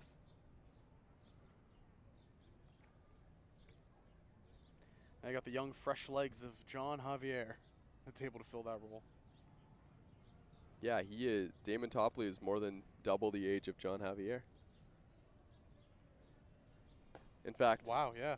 I think Damon Topley was playing in the Intercounty Baseball League the year John Javier was born. There's a strikeout for Adam Jaffine. That's exactly what he needed against Klaus Applovich. Let me do the math here. Javier is 2003. Yeah, maybe. I think he was playing in the 2 years Intercounty Baseball League, yeah. That is crazy for me to think of because Javier is 2 years younger than I am. Wow. Here's Trent Lawson, who has a home run today from Adam Jaffine. He would take a single here, though, to cash in a couple runs. Takes low and away. And after this inning started, I think that Adam Jaffine was happy to see Klaus Applovich come up to bat. That was his third strikeout of the day.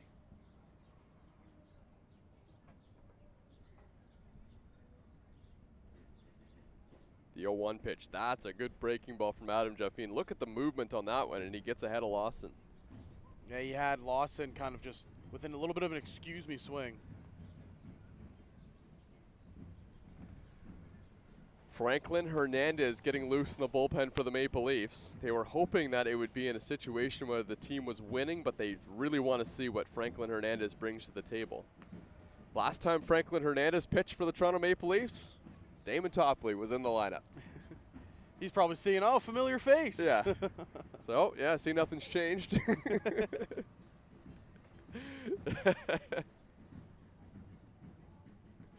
That was back in Game 6 of the IBL Finals. Here's the 1-2 to Lawson. Swing and a miss. Another punch out for Adam Jaffine, and can he do it? 2 outs now. Kitchener Panthers had runners on second and third with nobody out. Jaffine gets 2 big strikeouts, and now we'll have to try and get Mandalay. Well, this is back-to-back innings where he's gotten the bottom 2 to strike out. He starts off strong, but the top of the order came about, and that's when the struggles came last inning. Jordan Mandalay, batting .356 on the season. He's 1 for 3 today. This is a tough out. Squaring to bunt, takes a strike.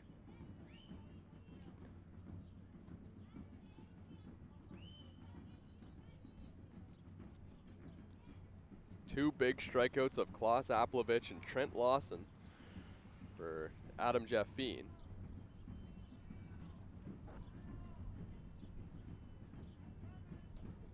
Give him 7 on the day, or 8 on the day.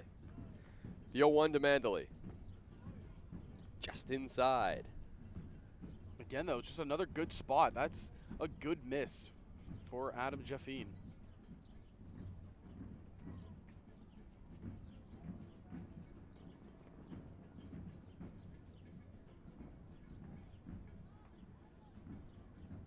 Here's the 1-1.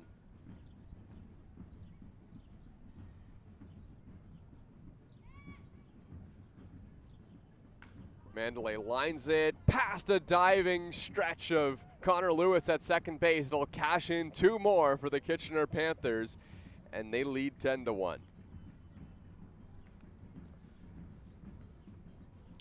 And Mandalay is just having himself a day, his 3rd hit.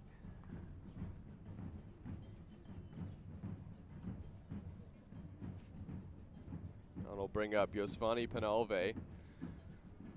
Once again got Mandalay over there at first base. Brian Sewell out of the dugout to chat with his pitcher Adam Jaffine.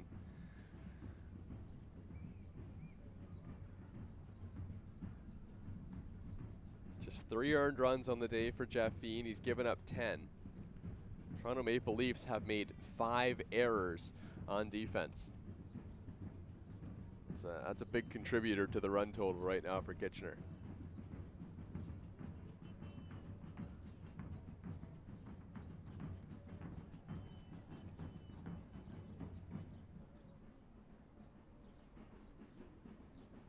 The number 2 hitter, Yosvani Penalve, takes way inside, ball 1.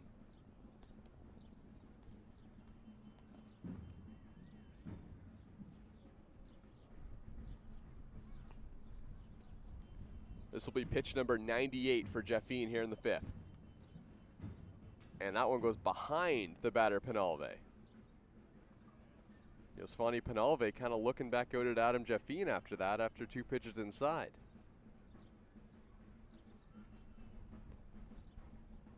Jaffine came and he was talking to Penalve as well, but it's hard to tell what was being said between the two. Don't think anything intentional behind those. It looked like 2 high fastballs that have just slipped out of the hand of Jaffine.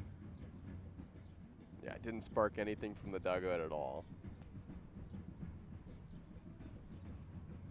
Here's the 2-0. Breaking ball misses outside 3-0. And with the score being the way it is, Jaffine definitely not trying to add more base runners on. He wants to try to get out of it here. Pitch number 100. Way inside once again. It's going to allow the base runner to move up 90 feet. Mandalay is at second. Actually, that was ball 4, sorry, on Penalve, so he heads to first.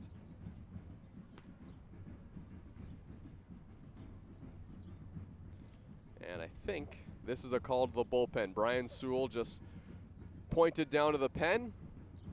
Franklin Hernandez, the new signing for the Toronto Maple Leafs, is coming into the ball game. Adam Jaffine's talking to Brian Sewell. Hernandez has already crossed the baseline, though, so I think he's into this ball game. So we'll take a quick break and be right back. More on Hernandez when we come back.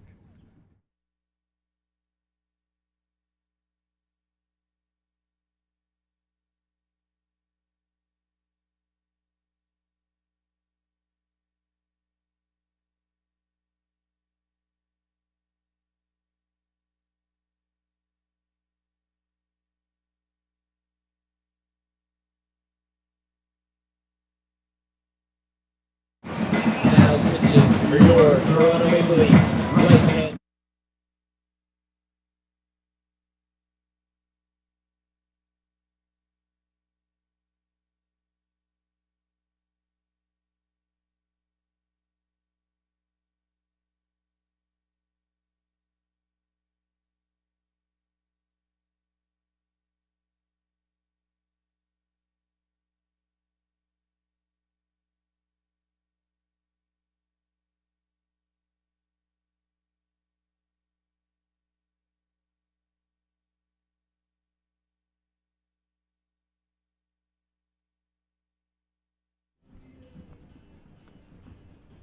Well, the Toronto Maple Leafs made the move the other day to bring in Franklin Hernandez, and we're going to get to see Hernandez pitch in his first game back here with the Toronto Maple Leafs since 2022. The 29-year-old stands at 6 feet, 183 pounds on the mound. A 37th round pick of the Milwaukee Brewers back in 2018. Played a little bit in rookie ball in the Milwaukee Brewers system.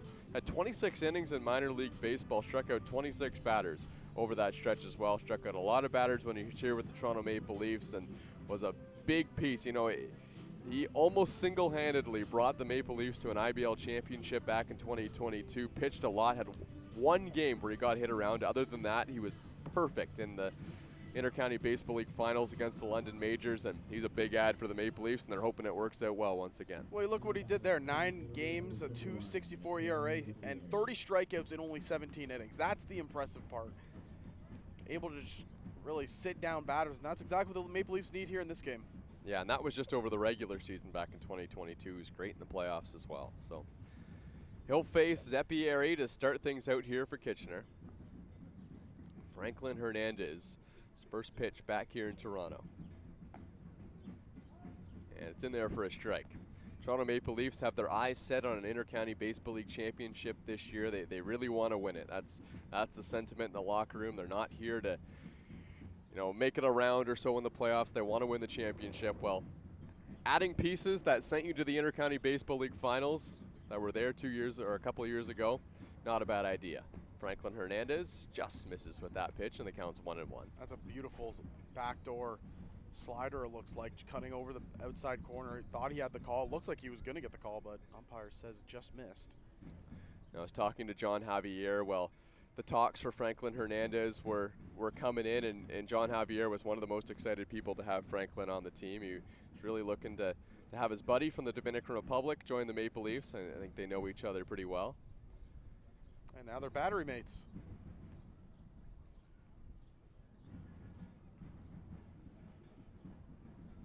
Count 2-1 now on Zepieri.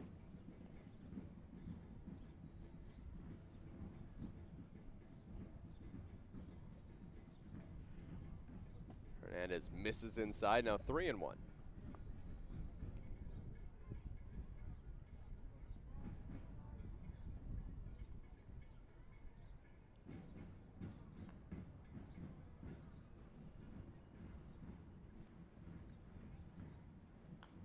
Zepieri fouls one straight back up onto the hillside.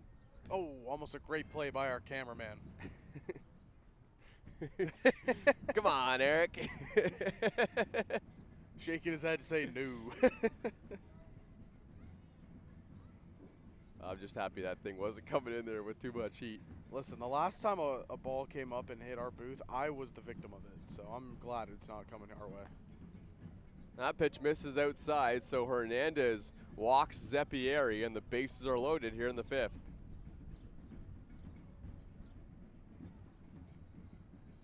Now batting catcher number 48, Junior Ibarra. Franklin Hernandez has a career ERA of 3.21 in the Intercounty Baseball League. Just had one game in the Intercounty Baseball League Finals. It was Game 4 against the London Majors where he gave up some runs. Other than that, just put up 0 after 0 after 0 in the playoffs for the Maple Leafs. He's always brought consistency when donning the blue and white.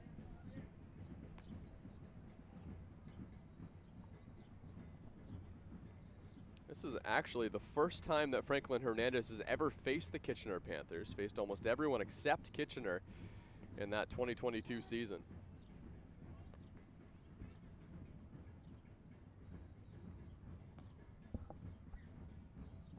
Which means that Junior Ibarra, who's been around the league, has not faced Franklin Hernandez either.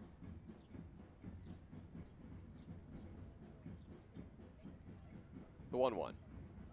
Ibarra hits one on the ground. That one sneaks its way into the outfield, cashes in 1 run for the Kitchener Panthers. They'll hold everyone at their respective stations.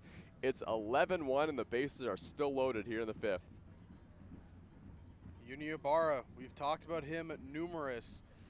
He just continues to put the ball in play, hard contact everywhere. He's been a staple for this Kitchener Panthers team. Now Charlie Towers, who's 1 for 2. Couple RBIs, big RBI single a couple at-bats ago. Sitting .217 on the season for Kitchener. Bases loaded, another big spot. Towers takes way inside.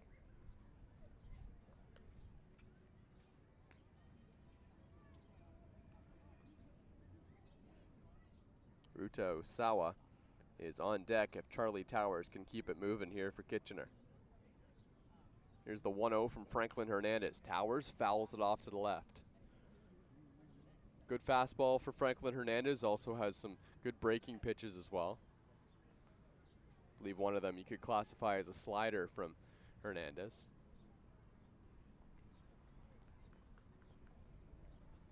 Here's the 1-1 to Towers.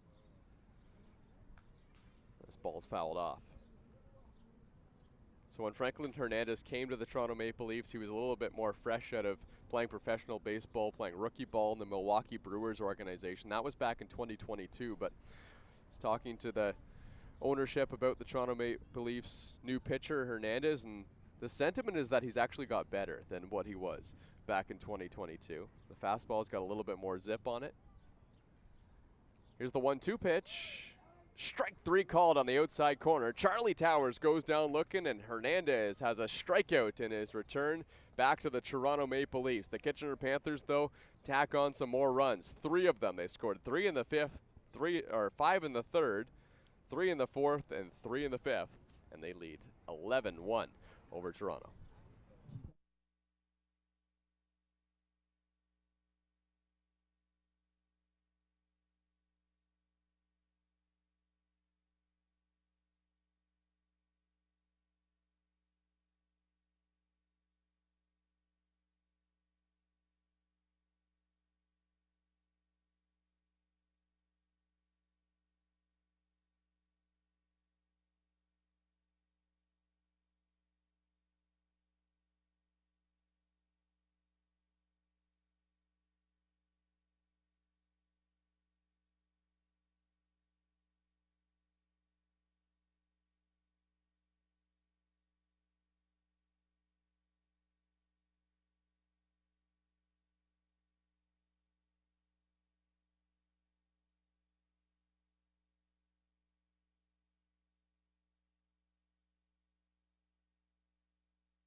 Leading off for your 11-1 Kitchener Panthers here in the top of the 5th inning.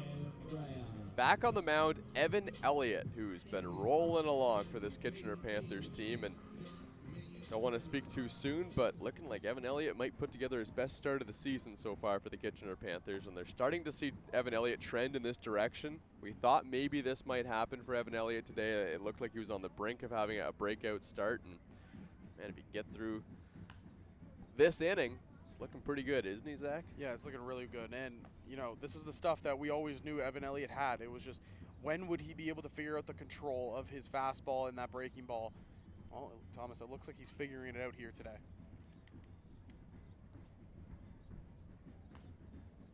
Lamprey fouls another one off. Yeah, we saw Evan Elliott show signs of brilliance when he was here with the Toronto Maple Leafs, but ultimately just couldn't find a way to control the baseball. Now he's starting to put it together here with Kitchener. Good to see. Strike 3 called. Great pitch on the outer half. Gets Lamprey. That's his 7th of the game. Now batting, center fielder, number 15. Yeah, poor Adam Jaffine, who just needed some help from his defense, struck out 8 batters. He was doing all he could, but just couldn't get the outs on the balls in play. And even some of the plays that weren't errors for the Toronto Maple Leafs defense, you know, there was some soft contact as well that just kind of got through, that Jaffine's probably sitting there thinking, you know, what do I got to do to, you know, get an out here.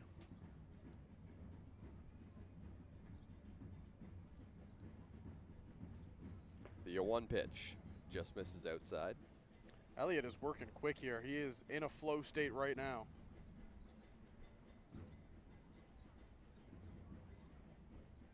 One and one on Kaleo Shaw, the center fielder. Shaw pops it up. It's the second baseman, Osawa, who comes over and he makes the catch. 2 down.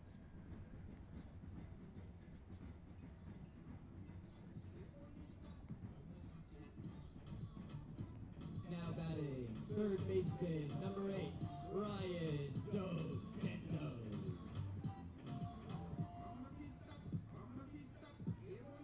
And Sidorenios has retired 11 of the last 12 batters he's faced. Or Evan Elliott, sorry, has faced 11 of the last 12 batters he's faced. Yeah, he sat down the side in order back in the 4th. And outside of the hit by pitch from Jordan Castaldo, and he has had basically 3 of 3 down innings. This is the leadoff hitter, Ryan Dos Santos, as he takes a strike. Counts now 1-1.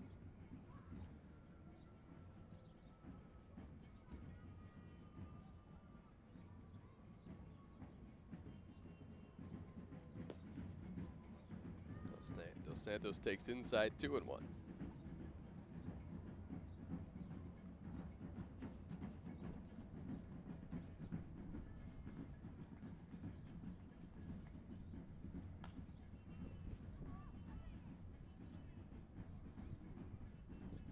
That was pitch number 75 for Elliott here in the 5th. Pitch count still very much in check. If he can get Dos Santos here, probably in line to get another inning.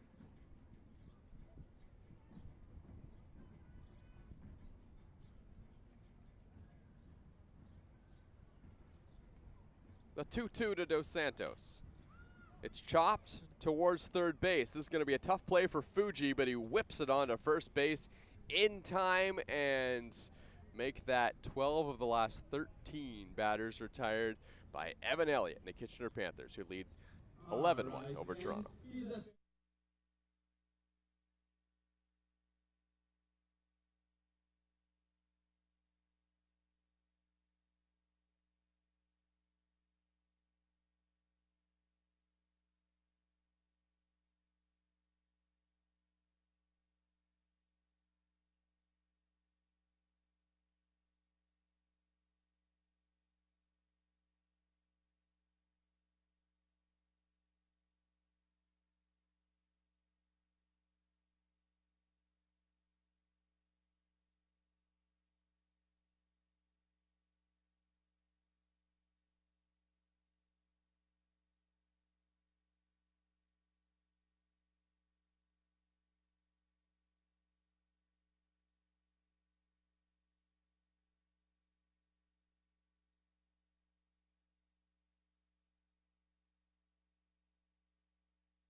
Ruta Sawa is going to lead things off for the Kitchener Panthers.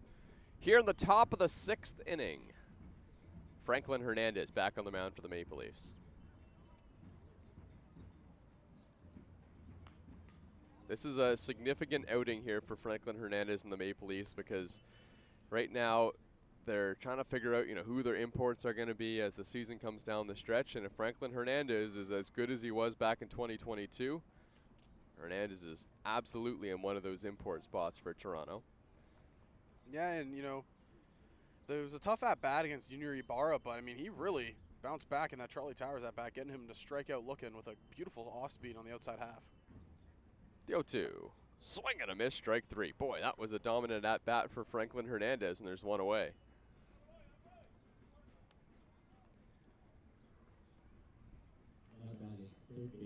Quite often, Franklin Hernandez came into a situation like this when he played his first year in the IBL, where you would have a couple outs in an inning before, have to get out of a jam. He's fine with pitching 2 innings. That's something that I've seen quite a bit. I also believe that Franklin Hernandez will be in the mix to be a starter as well for the Maple Leafs if things happen to shake down that way.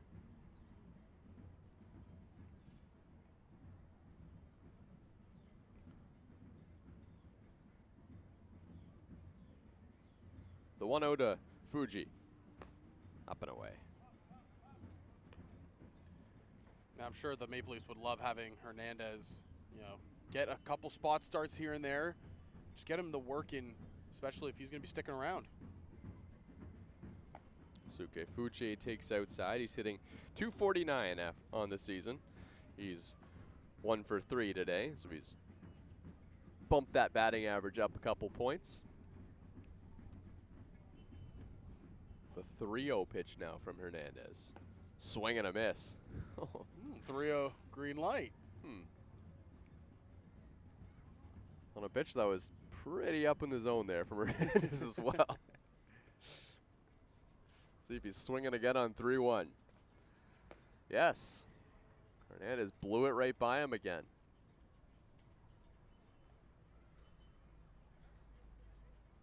Just 2 good back-to-back pitches. Get some chasing. Good hitter as well. In Fuji, the 3-2 pitch. And it's right back to the broadcast booth. Oh, man. Camera down.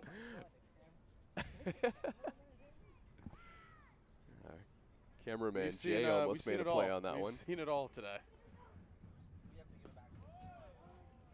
And that one finds the outside corner, strike 3 called. So through the chaos of the broadcast booth, Franklin Hernandez is down there getting it done. What else is new? And he's got a couple punch outs here in the inning.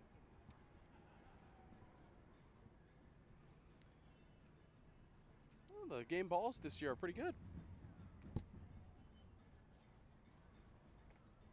Good grip.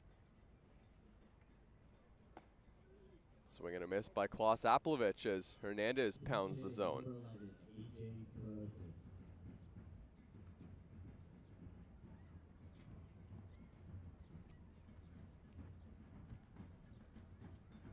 The 0-1 pitch fouled off.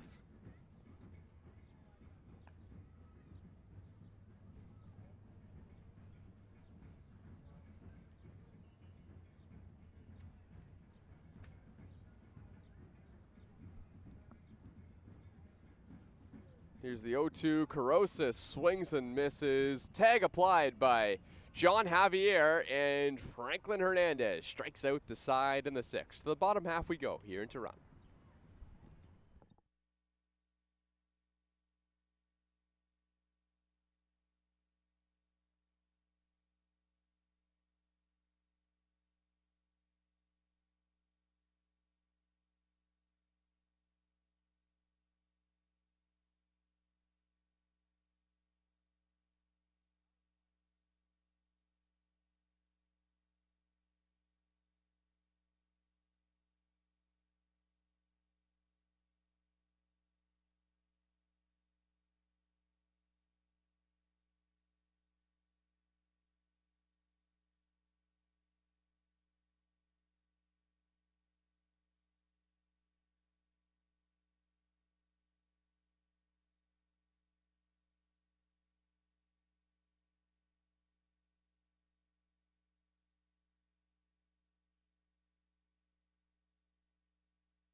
pitcher, number 77, John Javier. Evan Elliott back on the mound for the Kitchener Panthers. He's pitched a gem so far for his side at 76 pitches right now. And he's got some length to him because last time he was out on the mound back on the 28th of June, threw 120 pitches. So, you know, if he stays on this pace, he's definitely on line to throw 8 or 9 if he can. He's looking really good too. I mean, he's mixing in that fastball, tunneling his slider with it, and he's had a couple of these Maple Leaf hitters out in front on the slider. Because again, you, as a hitter, you got to respect that the high 90s, it's coming in at you quick. Although the more the Maple Leafs see Evan Elliott, you'd have to think the better chance that they have to formulate a game plan and come up with a base hit. You know John Javier is hungry for a base hit to try and sneak that batting average back over 400 on the season. The 0-1 pitch, big swing there, and it's 0-2. Jordan Castaldo is just looking to register an at-bat today. He's been hit by a pitch and walked.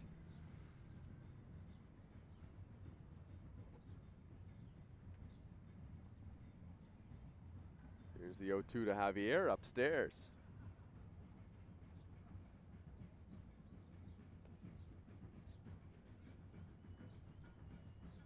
So John Javier takes one there from Evan Elliott, takes a bit of a walk around the mound, now steps back on. Javier's got that batting average of .396 on the season after a 1-for-2 day.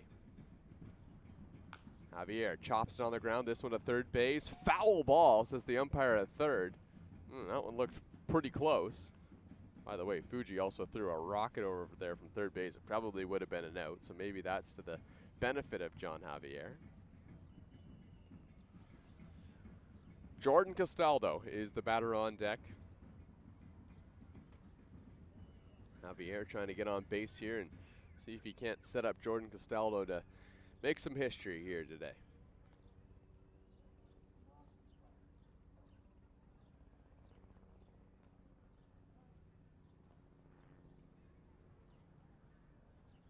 Here's the 1-2. Javier takes outside, 2-2.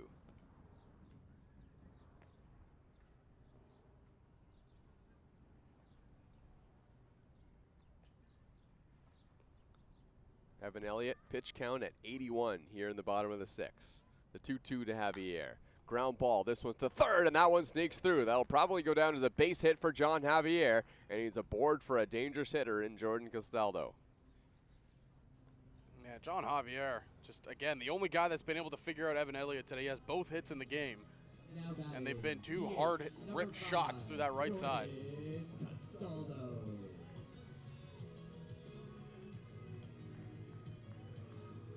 Castaldo, DeBanning, Lewis, the line coming up here for Toronto with John Javier reaching base to start the inning. And I mean, they started coming back in last night's game around the 7th inning. Now they're trying to, you know, hopefully spark something here an inning earlier. Castaldo drills this one deep to left field, and the catch is made by Kane Plant, who's come into the game out there and left. That's Caleb Kane Plant, and that's out number 1. Just again, Castaldo putting another good swing on a baseball. Now batting, right fielder, AJ Karasis stays in the game after his pinch hit appearance to play first base.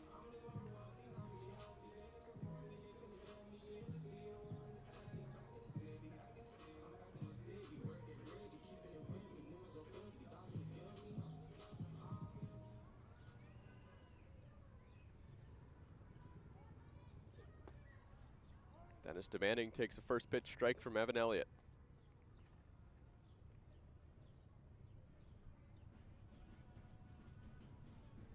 Two home runs on the season for Dennis DeBanning. And he breaks his bat and pops this one up on the infield. And the catch is made by the second baseman Osawa, and there's 2 away. Boy, Evan Elliott has not let that single to lead off the inning by John Javier affect him. Came back as the flyout of Jordan Castaldo and a pop out on a broken bat for Dennis DeBanning. What a bounce back for Evan Elliott right there. get that hard single through the side by John Javier, and then you come back, get a dangerous hitter, and Jordan Castaldo to fly out, which was probably mere inches away on the bat from leaving the yard. And then you get that pop-out from Dennis DeBanning. Yeah, Jordan Castaldo has plenty of power to hit the ball out to opposite field. We've seen it many times before.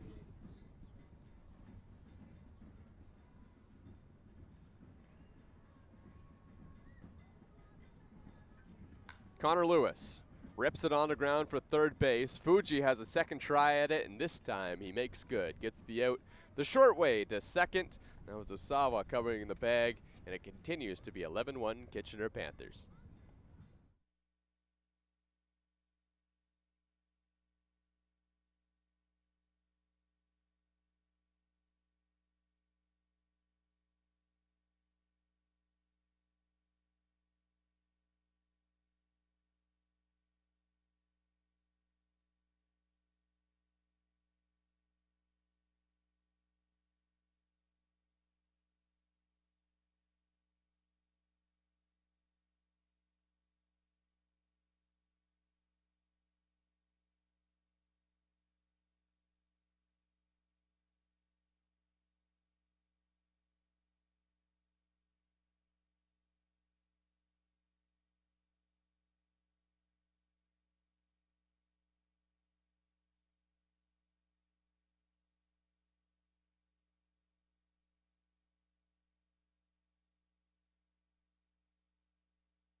Caleb Kane-Plant is going to get his first at-bat here for the Panthers after coming in defensively, and he swings and misses at the first pitch from Franklin Hernandez, who was going strong. He struck out the side back in the sixth. It worked fairly quickly, too, back in that top of the sixth inning. The 0-1 pitch, a strike on the outer half as Hernandez continues to fill up the strike zone. It just looks like it gets on you really quickly, his fastball there, and it's a dangerous mix. The 0-2. Plant takes a ball just outside.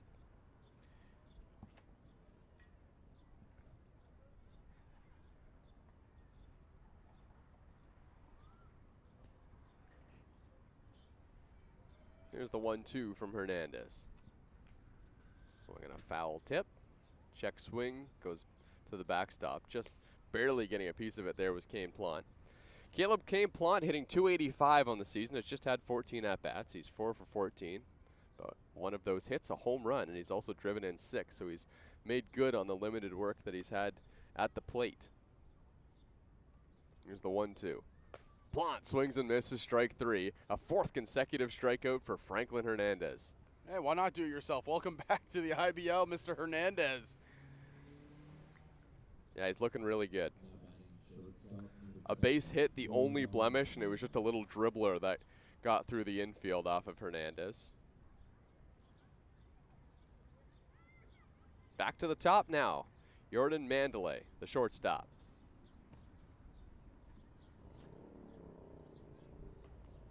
Takes strike one. We've seen Mandalay do that on a couple of occasions where he's just taking a first pitch, kind of squares around, steps out of the batter's box just to get a look at what Hernandez is featuring. Franklin's 0-1. This one's hit on the ground right to Damon Topley at first base. Nice play on the high hop, and that's out number 2. Looking like a seasoned vet over there at first. Gotta have fast reactions, especially with the lip of the grass and the way it can kick up like it just did, and Topley makes it look very, very easy. Another pinch hitter for Kitchener. Coming in for Yosvani Penalve is Jamie Cabral. If he can get on base, he'll want to try and take back the Intercounty Baseball League stolen base lead that he had earlier in the season. It was kind of between him and Ryan Dos Santos, and then Mateo Porchelato came up the middle, and I think he's still in first place.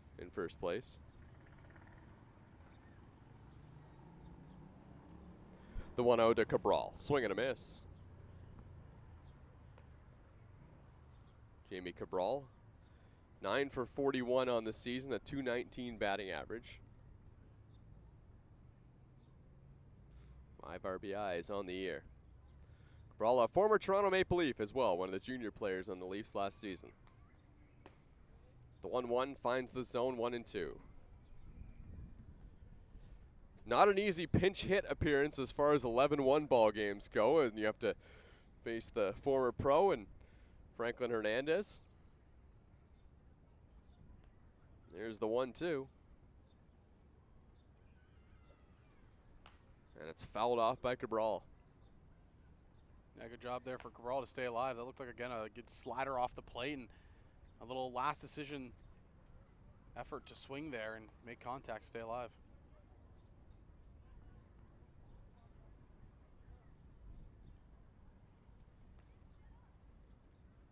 The 1-2, swing and a miss, strike 3. Franklin Hernandez continuing to mow down Kitchener Panther hitters, give him 6 strikeouts in his 2 1/3 innings of work. 11-1 Kitchener Panthers here at Christie Pitts. It is now the 7th.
Well, it was a great day for Evan Elliott. His outing is officially done. He went 6 innings just like he did last time, but this time gave up 2 hits.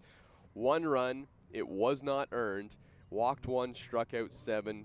Great outing. Now he gives way to Andrew McNeil, the 2003 born pitcher, a young guy on the mound for the Kitchener Panthers who's only pitched an inning and 2/3 so far this season. His first inning went really well against the Hamilton Cardinals and then gave up some runs last time out against the Guelph Royals. That was back on June 22nd. First batter he'll face is Ben Sidorenios. And it hit him. Sidorenius will head down to first base.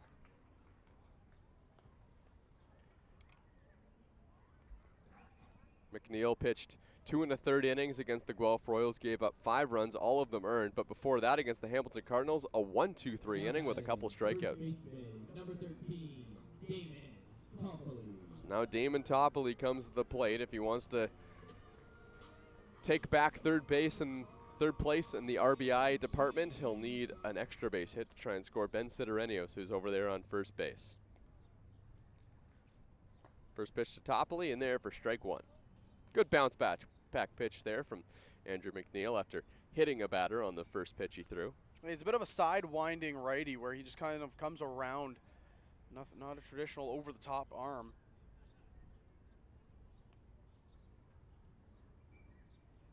That pitch to the backstop. Sidorenius heads to second base. It was high and over the new catcher, and Sorry behind the dish.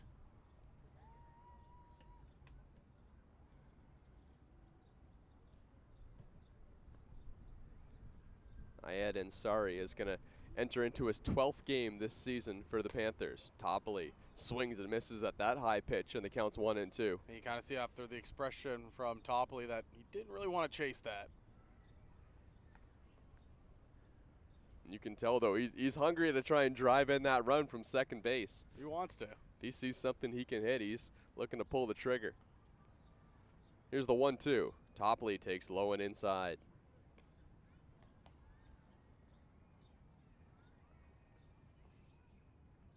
Jamie Cabral also stays in the game for the Kitchener Panthers. He's out there and right. The 2-2 to Toffoli. Swinging a pop-up on the infield behind home plate, but is going to sneak out of play. Oh, that one hurts. Fan tried to get out of the way, but it still just hit him right on the back. He took it like a champ, though. He is. He looks fine. Oh, I think he's feeling it now. Oh, yeah, that hurts. Yeah, he's feeling it now. True champ, though. He's still sitting up.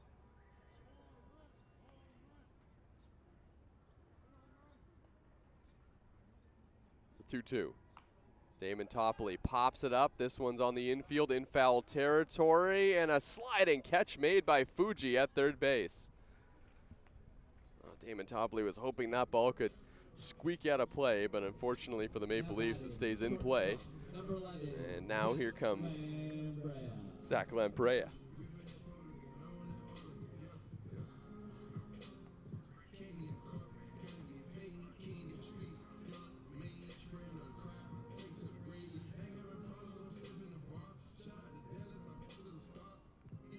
Lampreia, Shaw, and Dos Santos coming up for the Maple Leafs, 8-9-1. Lampreia takes strike 1. Big out there from Andrew McNeil as well. Anytime you hit the first batter and throw a pitch to the backstop in an 11-1 game, you get the home fans thinking, oh, you know, can we do something here? But promptly sets down Damon Toffoli, and now things are looking much more manageable for the Kitchener Panthers if they weren't already. Yeah, McNeil settled down, got that pop out, and now he's just right back into the zone here against Lampreia.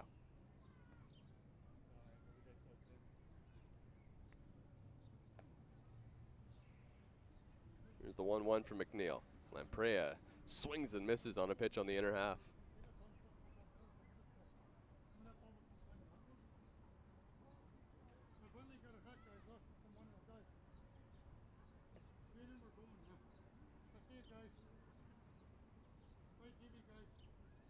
The 1-2 from McNeil. Outside, 2-2. Zach Lampreia was 0 for 4 in the Maple Leafs game last night against the Barrie Baycats, but did score a run in the game.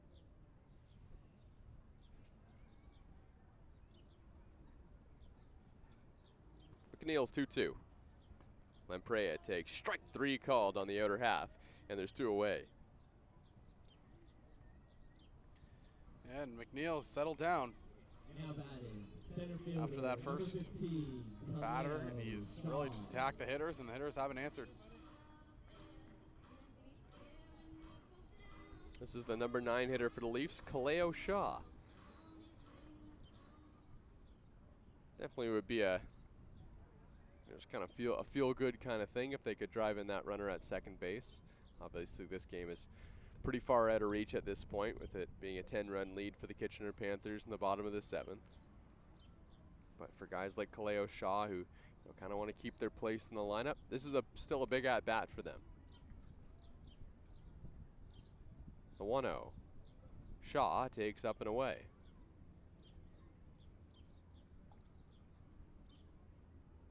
It's a big bat for anyone, I guess, in the Intercounty Baseball League. Baseball players love their stats. Yeah. Anytime they have a chance to raise that batting average or get a hit, they'll take it.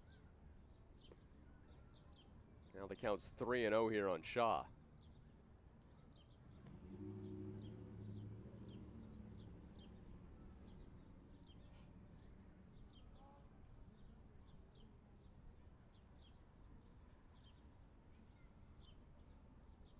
Panthers with 11 runs on 11 hits today. Maple Leafs searching for their 3rd hit here with Kaleo Shaw, and he takes ball 4.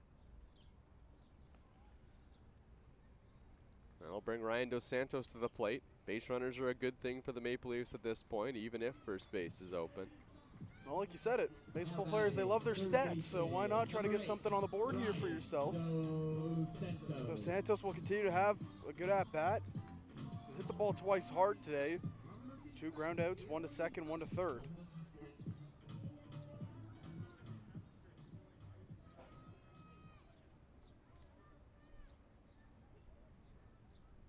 Two on for the Leafs here in the bottom of the 7th. Dos Santos takes outside, ball 1.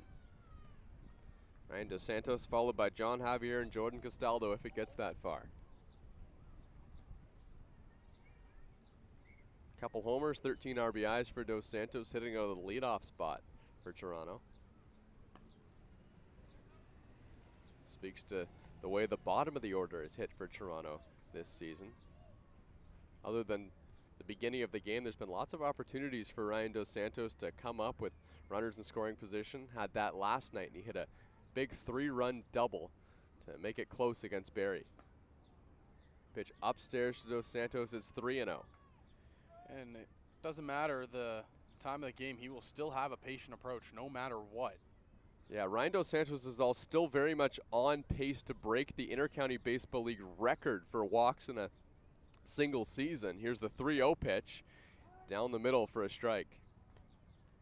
Maybe not down the middle, as Dos Santos asked where that pitch was, but definitely in there for a strike.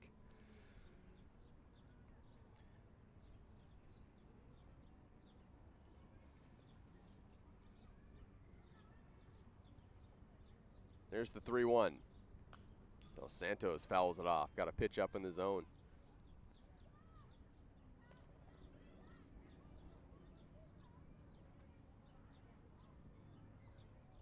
Dos Santos has walked 29 times this season. The record, I believe, is 48 for a single season. Dos Santos is already up there on the leaderboard with the 39 that he had last season. Here's the 3-2. Dos Santos fouls it off, and he just got a piece. Yeah, staying alive here. Andrew McNeil certainly is a much different look for these Maple Leafs hitters than what they were getting with Evan Elliott.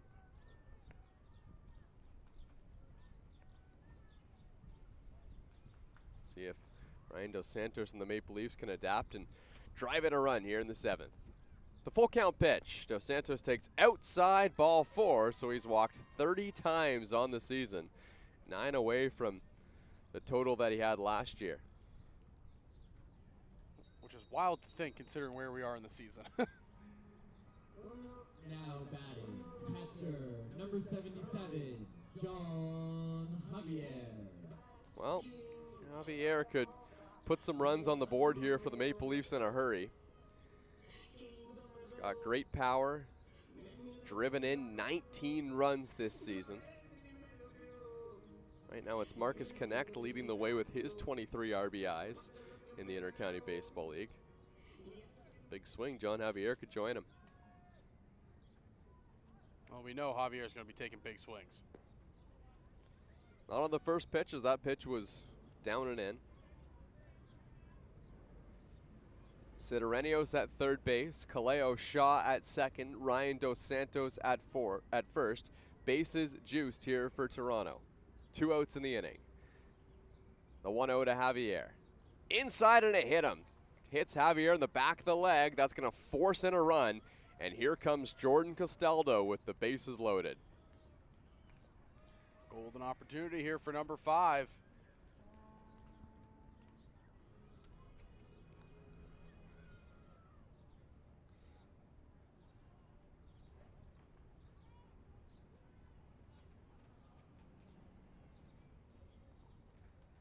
Yeah, that 500th RBI, 90 feet away.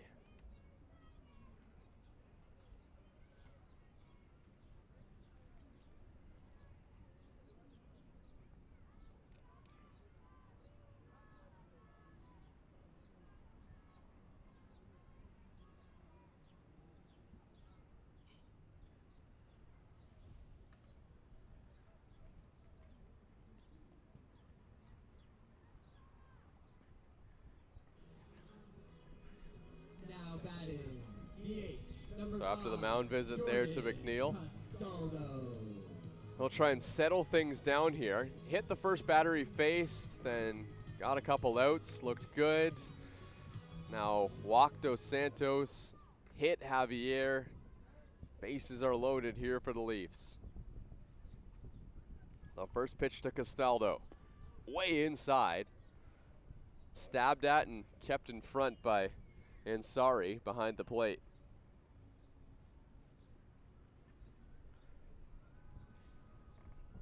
You know, Jordan just wants to put something in play here for not just the team, himself as well, just to get that bat rolling once more. The 1-0 pitch, Jordan Castaldo hits this one sky high. This one's to center field. Zeppieri comes underneath it, makes the catch, and that will end the inning. So McNeil surrenders minimal damage. Just one comes in to score for the Maple Leafs, and it's 11-2 Kitchener.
Franklin Hernandez still on the mound for the Maple Leafs here in the top of the 8th inning, trying to prove that he can give the Toronto Maple Leafs a little bit of length here out of the bullpen and maybe work his way into a starting role with the team as well. Yeah, I mean, why not, right? He's pitching extremely well. I mean, I'm looking at my scorebook here, and there's a lot of Ks. Yeah, 6 of them to be exact, as Zeppieri steps to the dish to start the inning.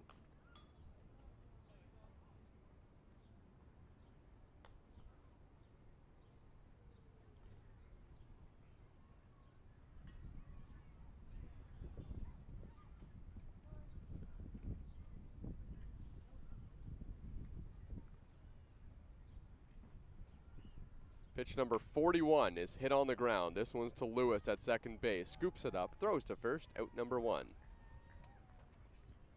That's pitch number 1 for Franklin Hernandez, of course. And now the catcher, Ansari, comes to the plate. Ayad Ansari is batting .259 on the season in 27 at-bats. Number 19, Ayad Ansari.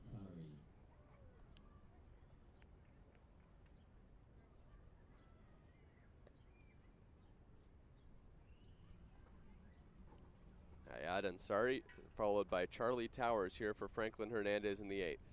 First pitch to Ansari, in there for strike 1. I just really like how quickly that Hernandez works. You know, he gets the ball back immediately into his set position and just continues to fire in strikes. Yeah, he means business right now on the mound. 31 strikes, 11 balls. Here's the 0-1. That one finds the zone as well. It looked like in that first at-bat to Junior Ibarra, he was just trying to get the feel of it again, being back here with the Maple Leafs pitching off the mound here. And then once he got that feeling back, he has not looked back whatsoever.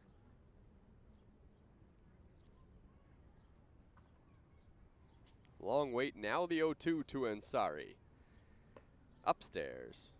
Ball 1, 1 and 2. And another thing to notice about it was when he came into the game, he was working primarily off the third base side of the mound. He has switched over to the first base side, and he's been having a lot of success here. Huh.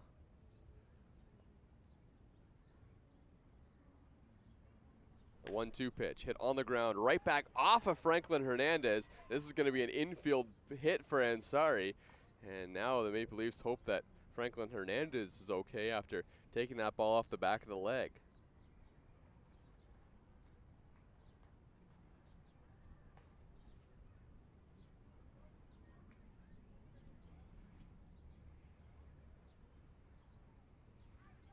Yeah, he waves off Brian Sewell, who came out to check on him right away.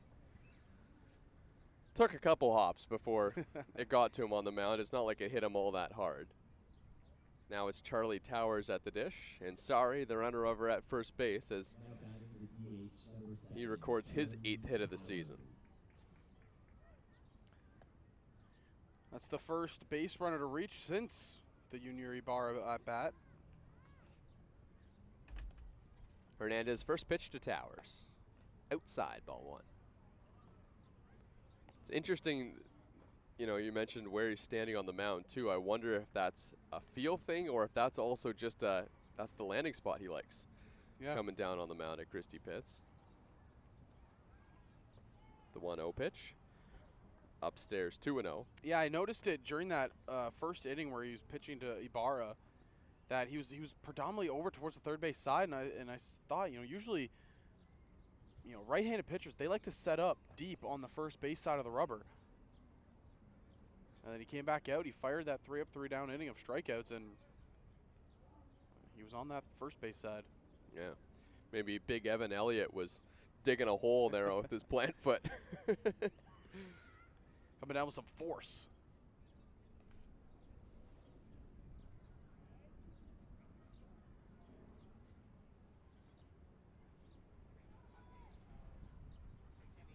Two and 1 now on Charlie Towers. Towers is 1 for 3 today. He's driven in a couple runs and struck out. 2-1 pitch, finds the bottom of the zone, and Franklin Hernandez has come right back, and it's 2-2.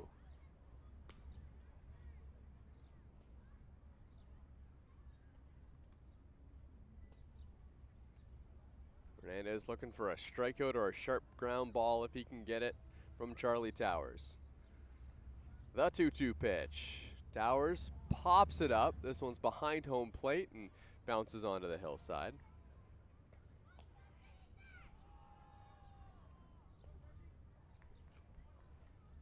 Charlie Towers, with that being said, is a tough batter to double up. He's already stolen a base today.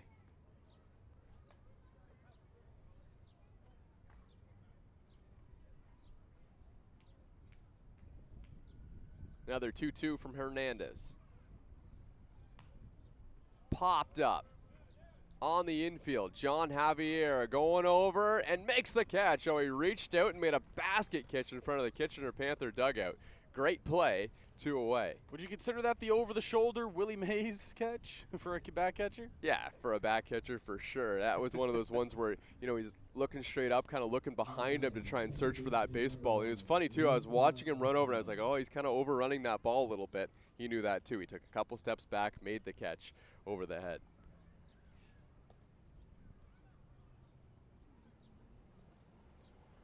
It's never easy when you have a pop fly going into that kind of no man's land area between first base and home plate. You always got to try to, you know, communicate, especially with the first baseman and the catcher. Ruta Ozawa's 2 for 4 day has raised the batting average to .361 on the season for him. First pitch strike from Hernandez.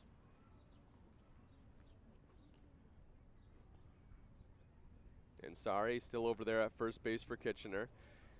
And now Hernandez finds the strike zone with a breaking ball, and it's 0-2. That was a disgusting moving breaking ball. A lot of movement. It looked a little bit late, too.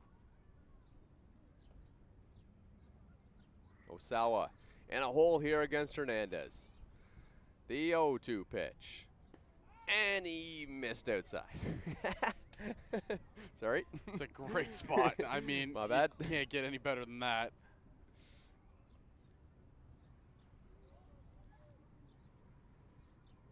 I'm just going along with whatever John Javier does behind the plate. Hernandez still in a favorable count, 1-2.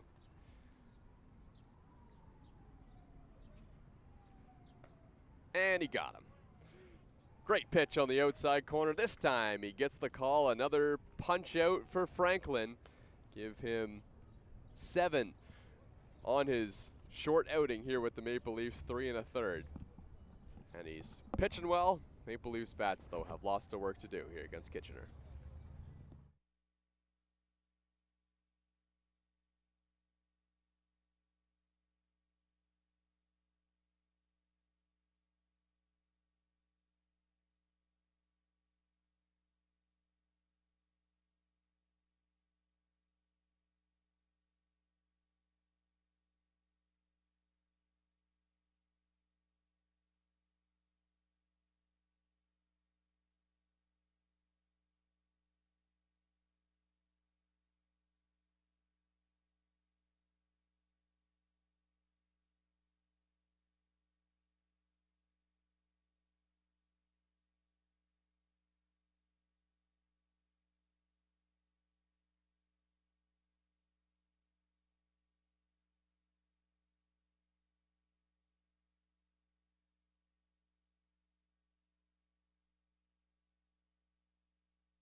Back in the city, Toronto. 11-2 lead for the Kitchener Panthers. That's Dennis DeBanning's walk-up song as he hits a high chopper. It's the shortstop, Mandalay. He throws him out. Oh, man, he had to deal with that ball maybe tipping off the glove or either his view being obstructed of that baseball by the third baseman, Fuji, but he still made the play over there to first base. Number 26, Connor Lewis.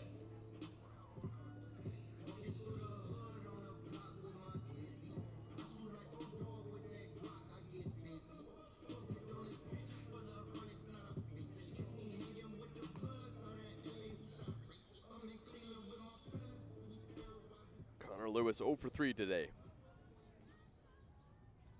He comes to the plate facing McNeil. Andrew McNeil's first pitch, and Lewis pops it up on the infield. It's the second baseman Osawa. Comes over, makes the catch. Looked like he was fighting the sun a little bit trying to make that catch, but he still made it. And now there's 2 away in the bottom of the 8th.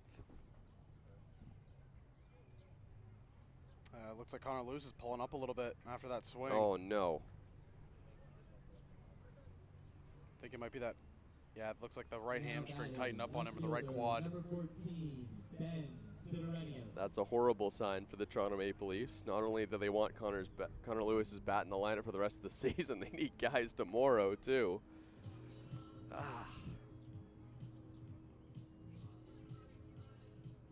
Well, hopefully he's okay. Hopefully he just tweaked it or something, but not a good sign for the Maple Leafs, especially in a ball game like this. Ben Sidorenios takes strike 1. Greg Carrington warming up in the bullpen for the Leafs. Looks like he'll probably get the 9th. Sidorenios at the plate. Damon Topley on deck. He's going to get one more at bat any way you cut it. With the Maple Leafs either in the 9th inning or with Sidorenios on base here in the 8th. It'd be great to see a hit from Damon Topley today, wouldn't it? For sure. For old time's sake? For sure. Why not?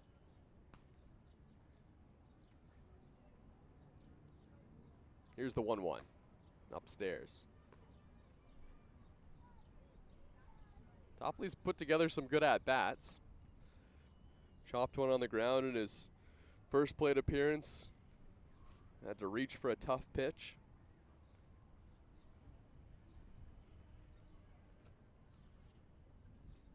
The 2-1, just outside. Sidorenios in a hitter's count at 3-1. Couple hits for Sidorenios last night. Back in the starting lineup again for the Maple Leafs tonight. And batting in the 6th hole as well. Here's the 3-1 pitch. Sidorenios takes up high, ball 4, and here comes Damon Topley.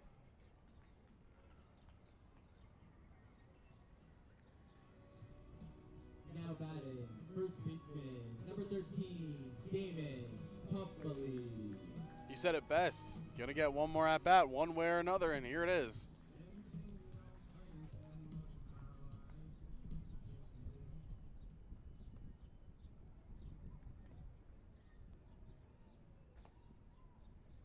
First pitch from McNeil, low and in. Topley taking the first pitch. He swung at the first pitch he saw back in the first inning, and then it was a pitch that was well up out of the strike zone, so he's taken every first pitch since then. 1-0 the count now here on Tops.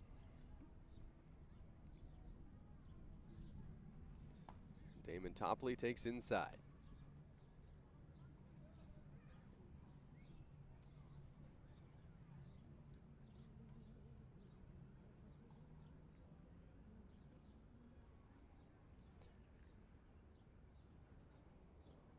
Here's the 2-0. Upstairs 3-0. Not to get way ahead of ourselves or anything, but Damon Topley right now is sitting 25th all time in home runs, which is very much a product of how long he spent in the Intercounty Baseball League. Wasn't really a home run hitter, but definitely had some power to get it out. If he hits one more, moves up 2 spots in the rankings. Hey now. And we still got tomorrow too. I'm pretty sure Damon Topley is going to be in the lineup tomorrow as well. But the big number is 2 RBIs away from 500. 4th all-time in doubles behind Jordan Castaldo. That pitch is inside, ball 4, so Damon Topley will reach first base.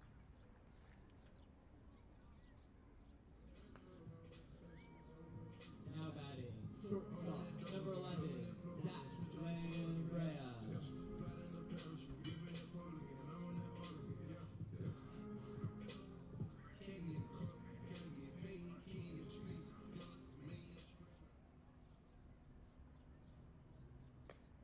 First pitch to Zach Lamprey, misses ball 1.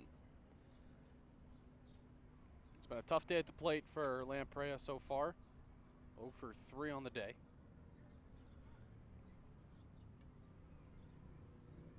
Here's the 1-0.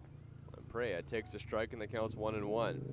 Kaleo Shaw on deck if it gets to him.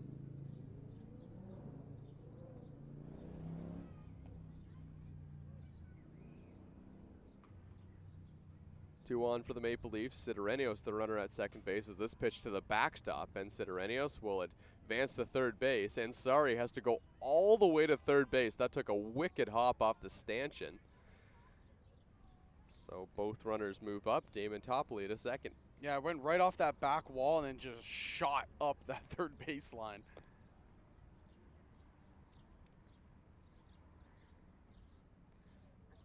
Yeah, when it was all said and done, Yusuke Fujie at third base kind of had a better play at it. It rolled right to Yeah, him, but it rolled Ansari right to Ansari was already there, so he went and picked it up. 2-1 here on Lamprey. He hits it on the ground. This one to the shortstop, Mandalay. Whips a throw over to first base in time to retire the Toronto Maple Leafs in the bottom of the 8th inning. To the 9th we go here in Toronto.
New pitcher in the game for the Maple Leafs is Greg Carrington. His first batter he faces, Fuji, the third baseman. Fuji hits one hard on the ground past Connor Lewis at second base, just a couple feet out of his reach, and that's a leadoff base hit for Fuji.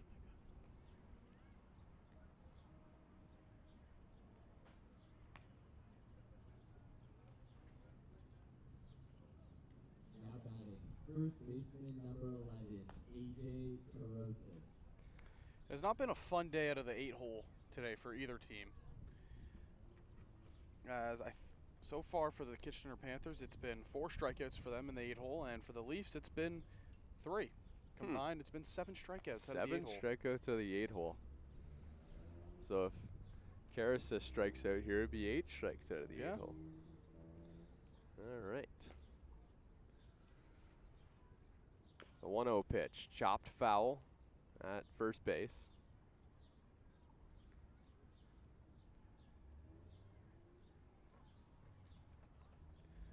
Greg Carrington with an ERA of 6.0 on the season.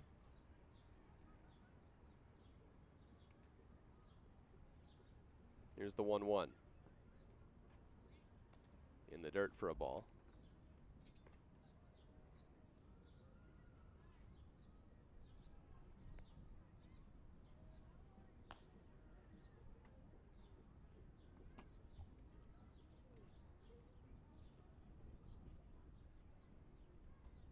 1-2. Swing and a miss, 2-2. Good breaking ball right out on the hands. Greg Carrington last pitched on June 25th against the Hamilton Cardinals. Went 2/3 of an inning, gave up a hit, faced 3 batters, but did not allow a run. Dakota Parsons getting loose in the bullpen for the Kitchener Panthers. Pitch well outside from Carrington.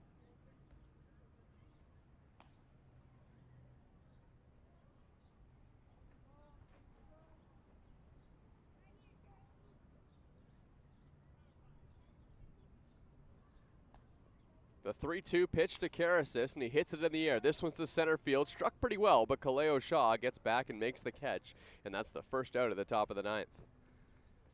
Made a good pitch, and Shaw had a great read off it off the bat. Now batting, left fielder number 9, Caleb King-Plant. Caleb Kane-Plant came into the game to play left field. Now he'll get his second at bat.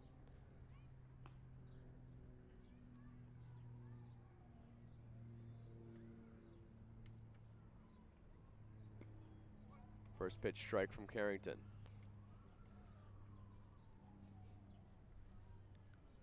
Kane-Plant had to face Franklin Hernandez in his last at bat, and he struck out.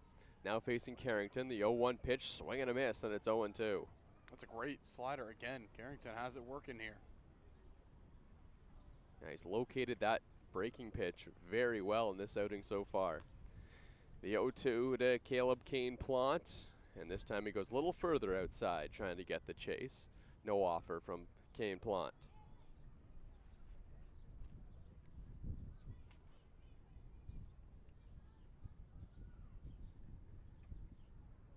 There's the 1-2 from Carrington. Swing and a miss, strike 3. Greg Carrington gets the punch out, and there's 2 away. Now batting, shortstop number 20, Jordan Mandalay. Back to the top of the order for the Kitchener Panthers. Jordan Mandalay is going to come in. This will be his 6th plate appearance of the day.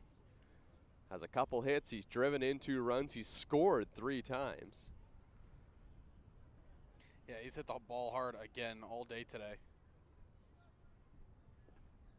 Pitch in the dirt, gets by John Javier. That'll advance the runner Fuji to second base.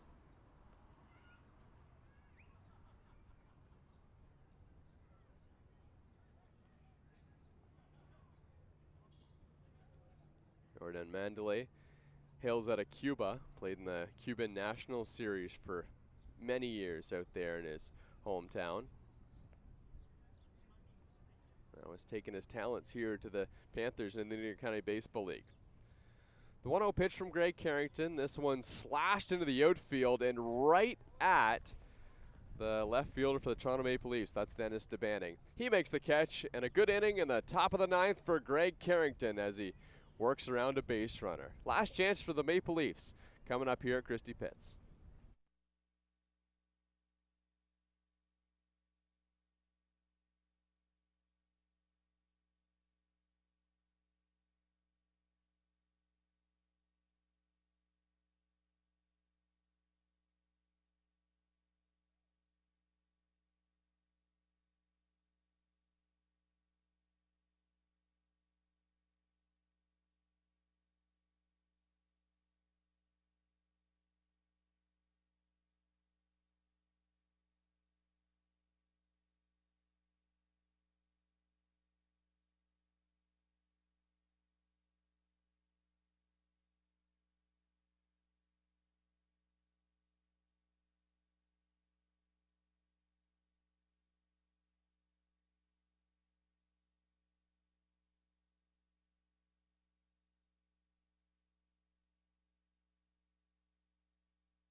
Just 3 outs remaining here for the Toronto Maple Leafs, who trail by 9 against the Kitchener Panthers here.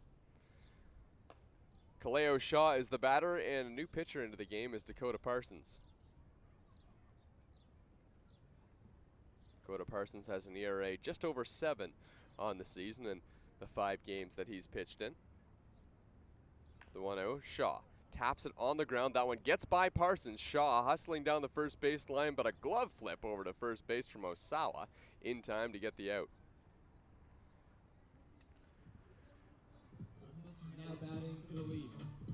Shaw hustling down the line there. Just caught that one off the end of the bat. Dakota Parsons has given up an earned run in each of the last 4 outings that he's had, so would love to get a clean slate here against the Maple Leafs, and he's on pace to do it here. Now Ryan Dos Santos at the dish with John Javier on deck, and he takes low, ball 1.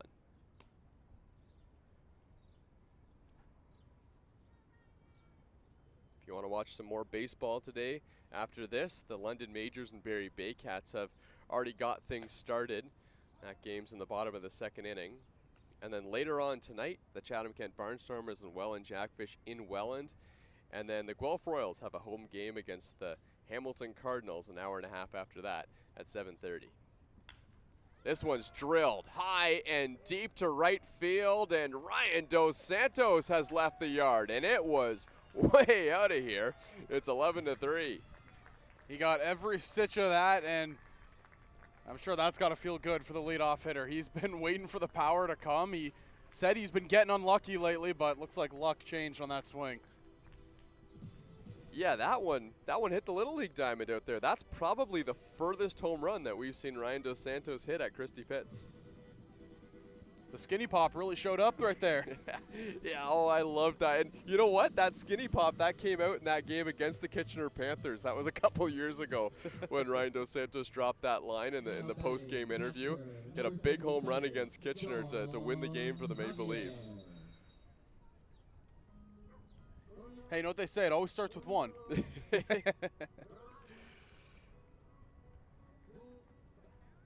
John Javier and then Jordan Castaldo coming up. Parsons pitches inside there to Javier, right on his hands.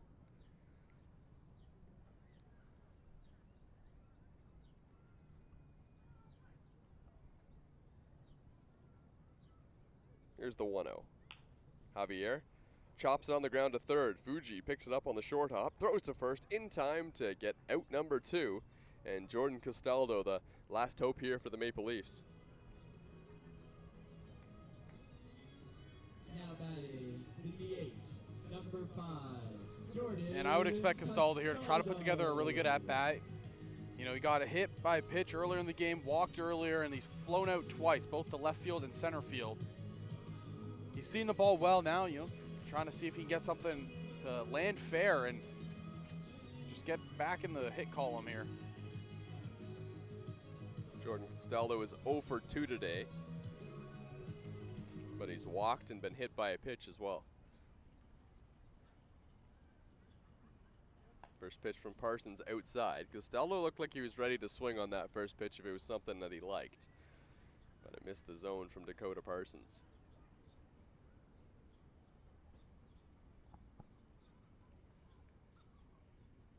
The 1-0.